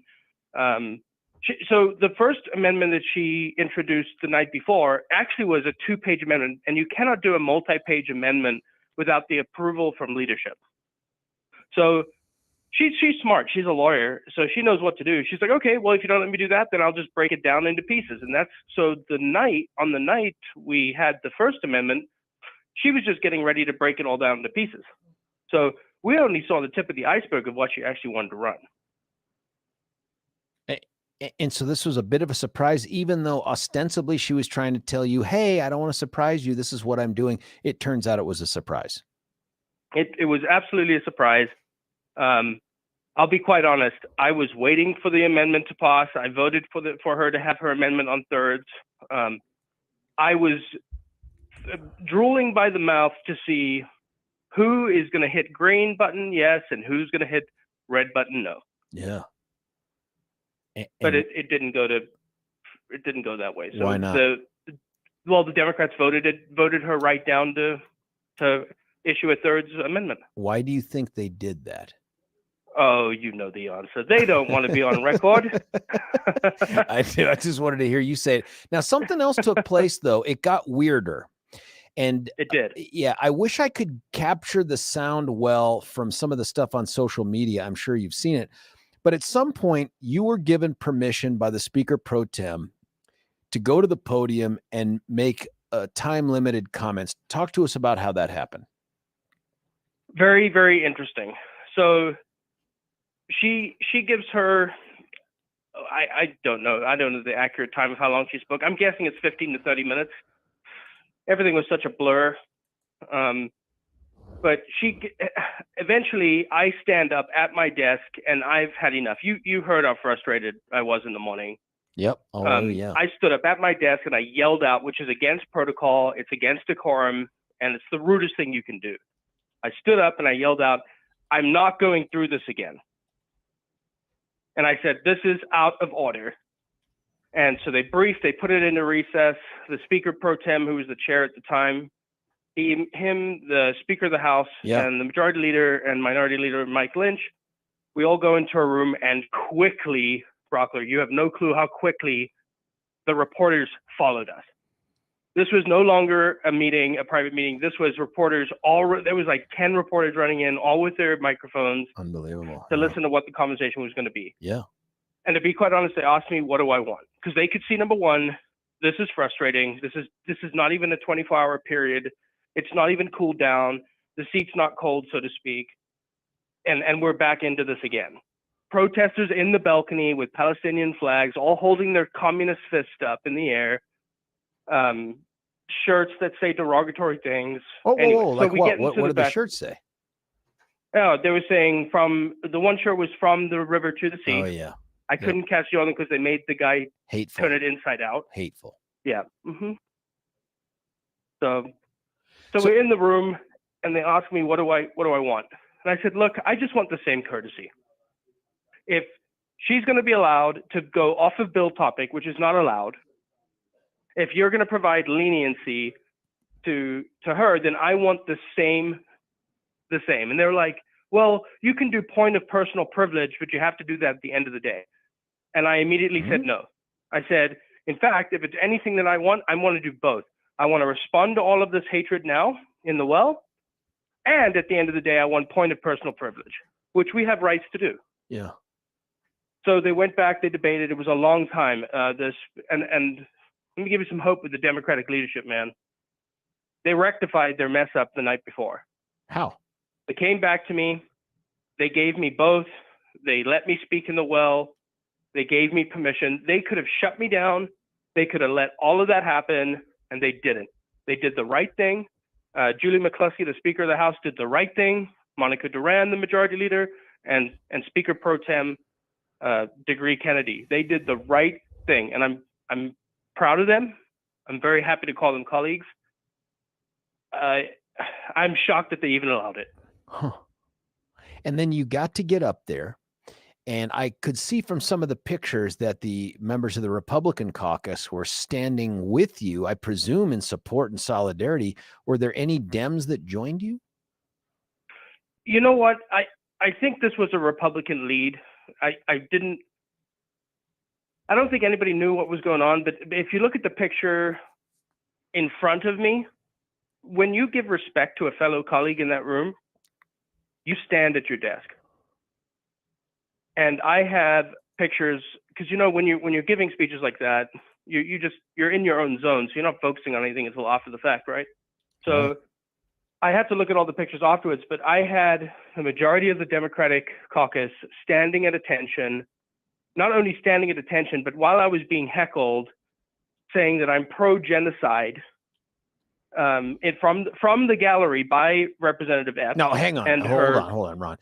You're telling me that you were being heckled for supporting genocide, not by one of the pro-Hamas, pro-Palestinian crazies up there in the rafters, but by a fellow legislator. Representative Epps, I didn't even know it because it's such a far distance. Once she had done her speech in the well of hatred towards this country and to Israel, she decided to go up to the protesters, which now I'm assuming that she brought in, because she went very conveniently to go sit up in the gallery. And then the first part of my speech for a minute 30, she's just heckling me. She's yelling all these things that I'm out of order. This is not to the bill. Everything that she's just committed, she's yelling at me from the gallery. We didn't even realize it was no one in the gallery realized it was Representative Epps until finally people went up there to kind of see what was going on. And that's when we're like, holy, that's where she went. She's sitting up there yelling at us. How did it strike you as you were doing this? By all accounts, man, the talk that you were allowed to give, that 10-minute limited talk, was one of these heartfelt pleas that wasn't partisan in nature at all, and yet you couldn't get it out without being interrupted. The only interruption I ever saw of Crazy Liz Epps is from her own Speaker Pro Tem, saying, hey, you're off topic. It's not that. What was that experience like? You know what? I'll be honest. I don't know how much you saw and what you saw yesterday, but the experience was really painful. I mean, number one, like I told you, I'm starving. I haven't slept. I'm in the room again. I have heritage that are deeply tied to the Holocaust. and my grandparents aren't around anymore. So I've got all that floating in my head. Additionally, I don't want to play political theater. I don't want to use this as a, oh, I'm a Jew and everyone feels sorry for me. By the way, donate. Yeah, that's the other side. So that's who does that. Yeah, so you've got to play this really, and it's not even playing. You got to be real about what's happening. And what had happened is exactly what I explained to the Democratic leadership with the help of Minority Leader Lynch. Was, look, I'm genuinely hurt. Like, I'm a tough guy, but this really sucked. And one side of the coin is only being shown. And it's my duty now as not only a Jewish heritage, but also as a Republican, that there is another side to this coin. And all the rhetoric that's being floated on her side is not true, number one. And number two is hateful. So I had to make a decision. I could either go down there and say, free our hostages, God bless Israel, and I could give an pro-Israel speech, which everyone knows I'm pro-Israel, so that would have just been redundant. So instead, I wanted to turn to what I think we really should be doing, is what I'm hearing from people all day long, even before I was elected or appointed to the seat. It's people want to know that their politicians are sane, and you know what I mean? Like, people want to have belief that people can talk. I know it is so naive. You're such a smart guy. It's so naive. And you know what, Brauchler? I was prepared for this. I knew you were going to say that. So I want to explain to people. Yeah. You only need 33 votes in that room to get what you want done, right? Right. It might be hard for you listeners to hear, and even for me to say it, and I am naive. I'll be completely honest. I only need 14 Democrats to convince 14 Democrats that I need funding for our roads, and I'm good. I don't need 46 of them. And I promise you right now, I can count on my fingers and toes the amount of logical Democratic colleagues that I think after the speech yesterday, what we really should be focusing on. I just spoke with Representative Winter a couple minutes ago before you, and he's like, we're trying to come up with a plan because of yesterday. We can't just let yesterday end. And I told him, my quote to him was, I think yesterday we started the pouring of the foundation of people from both sides of the aisle realizing the bickering and the division between us doesn't reflect the goodwill of the voter in Colorado, and it needs to change now. Boy, I want that to be true, and you're the guy living it right now. So my hope is that bears itself out. The downside is, and I told Billy this off air, it feels like the Democrats were on the ropes to some extent with this issue and some others with this special session, and the bell saved them. Do you know what I mean? Like, the session ran out, it's over. Now everyone can go back and brag about all the things they didn't do for property owners, and then have Thanksgiving and then Christmas and Hanukkah and all the other stuff. And then they'll come back and people will have moved on and everything will be right with the world. Do you expect that to be true? We're at a pivotal time, and I'll tell you why I think I view it differently. I can do two things today, right? I could go on my social media accounts, I could go on radio, I can go on TV, I can write to the newspaper, I can do an op-ed, and I can choose one of two paths. I could hit the rhetoric home that the Democrats failed us in this past four days, and that they are going to continue to fail us, and that we're the minority, we're never going to get anything done because they're calling us fascists and so on and so forth. Or I could take what that speech represented yesterday. I can start calling my colleagues from the other side of the aisle, thanking them for standing with me, thanking them for listening, thanking them for their texts, and starting today on working on legislation that's going to make Colorado a better place with common sense legislation. And furthermore, I could encourage my Republican colleagues on the side of the aisle to do the same. And I'll tell you, Brauchler, that's the choice that I'm going to make today. And I really do believe you're going to see a different House. We need to ignore the radical in politics. And I think, you'll check in with me. I'm sure you will. You'll see where I'm going with it. But that is what we need to do. And furthermore, that's how Republicans get elected. When we see this type of behavior in the House, when you publicize this type of behavior in the House, this is the representative calling us fascists. People know what decision to make. I still have faith in the voter. So it's twofold, and I think you're going to see a little bit more collaboration between two sides, because now it hit what I said hit home with everybody. It really did. And I think it made some impact. I want you to be right, man. I love the path that you're choosing, and I'd love to get updates as we go along through it. But I got to let you go, man. Have a great Thanksgiving. I hope it's a lot of family and friends, and then get some sleep, man. I think next session is going to be busy. Happy Thanksgiving to you, Brauchler. All right, buddy. Talk to you soon. Hey, that's Representative Ron Weinberg.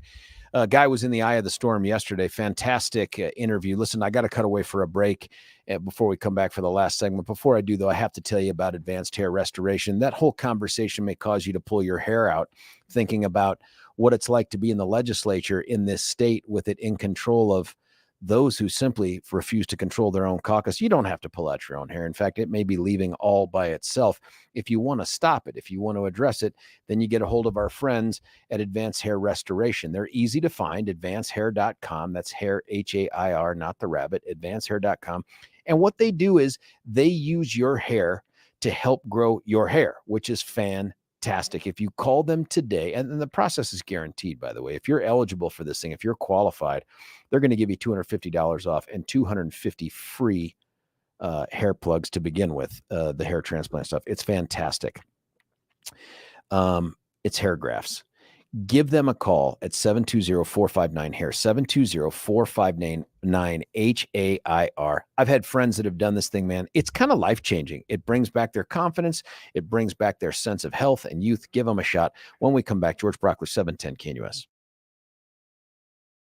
Say goodbye to clutter and hello to convenience when you experience organization transformation in your home. Roll them out shelves. Your clutter transformation experts create affordable Colorado-crafted organized storage solutions. These custom options will maximize and organize your kitchen and bath storage as Roll them out shelves carefully designs and builds roll-out drawers to fit your space perfectly to clear the clutter. Contact owners Joyce and Brent at Roll them out Shelves to schedule your free in-home estimate today.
folks, that's it. That's all we got time for. My thanks to Representative Ron Weinberg for bringing it all home to us. Listen, tomorrow, buckle up, get ready, get your seats early tomorrow. It's the Thanksgiving Day Parade.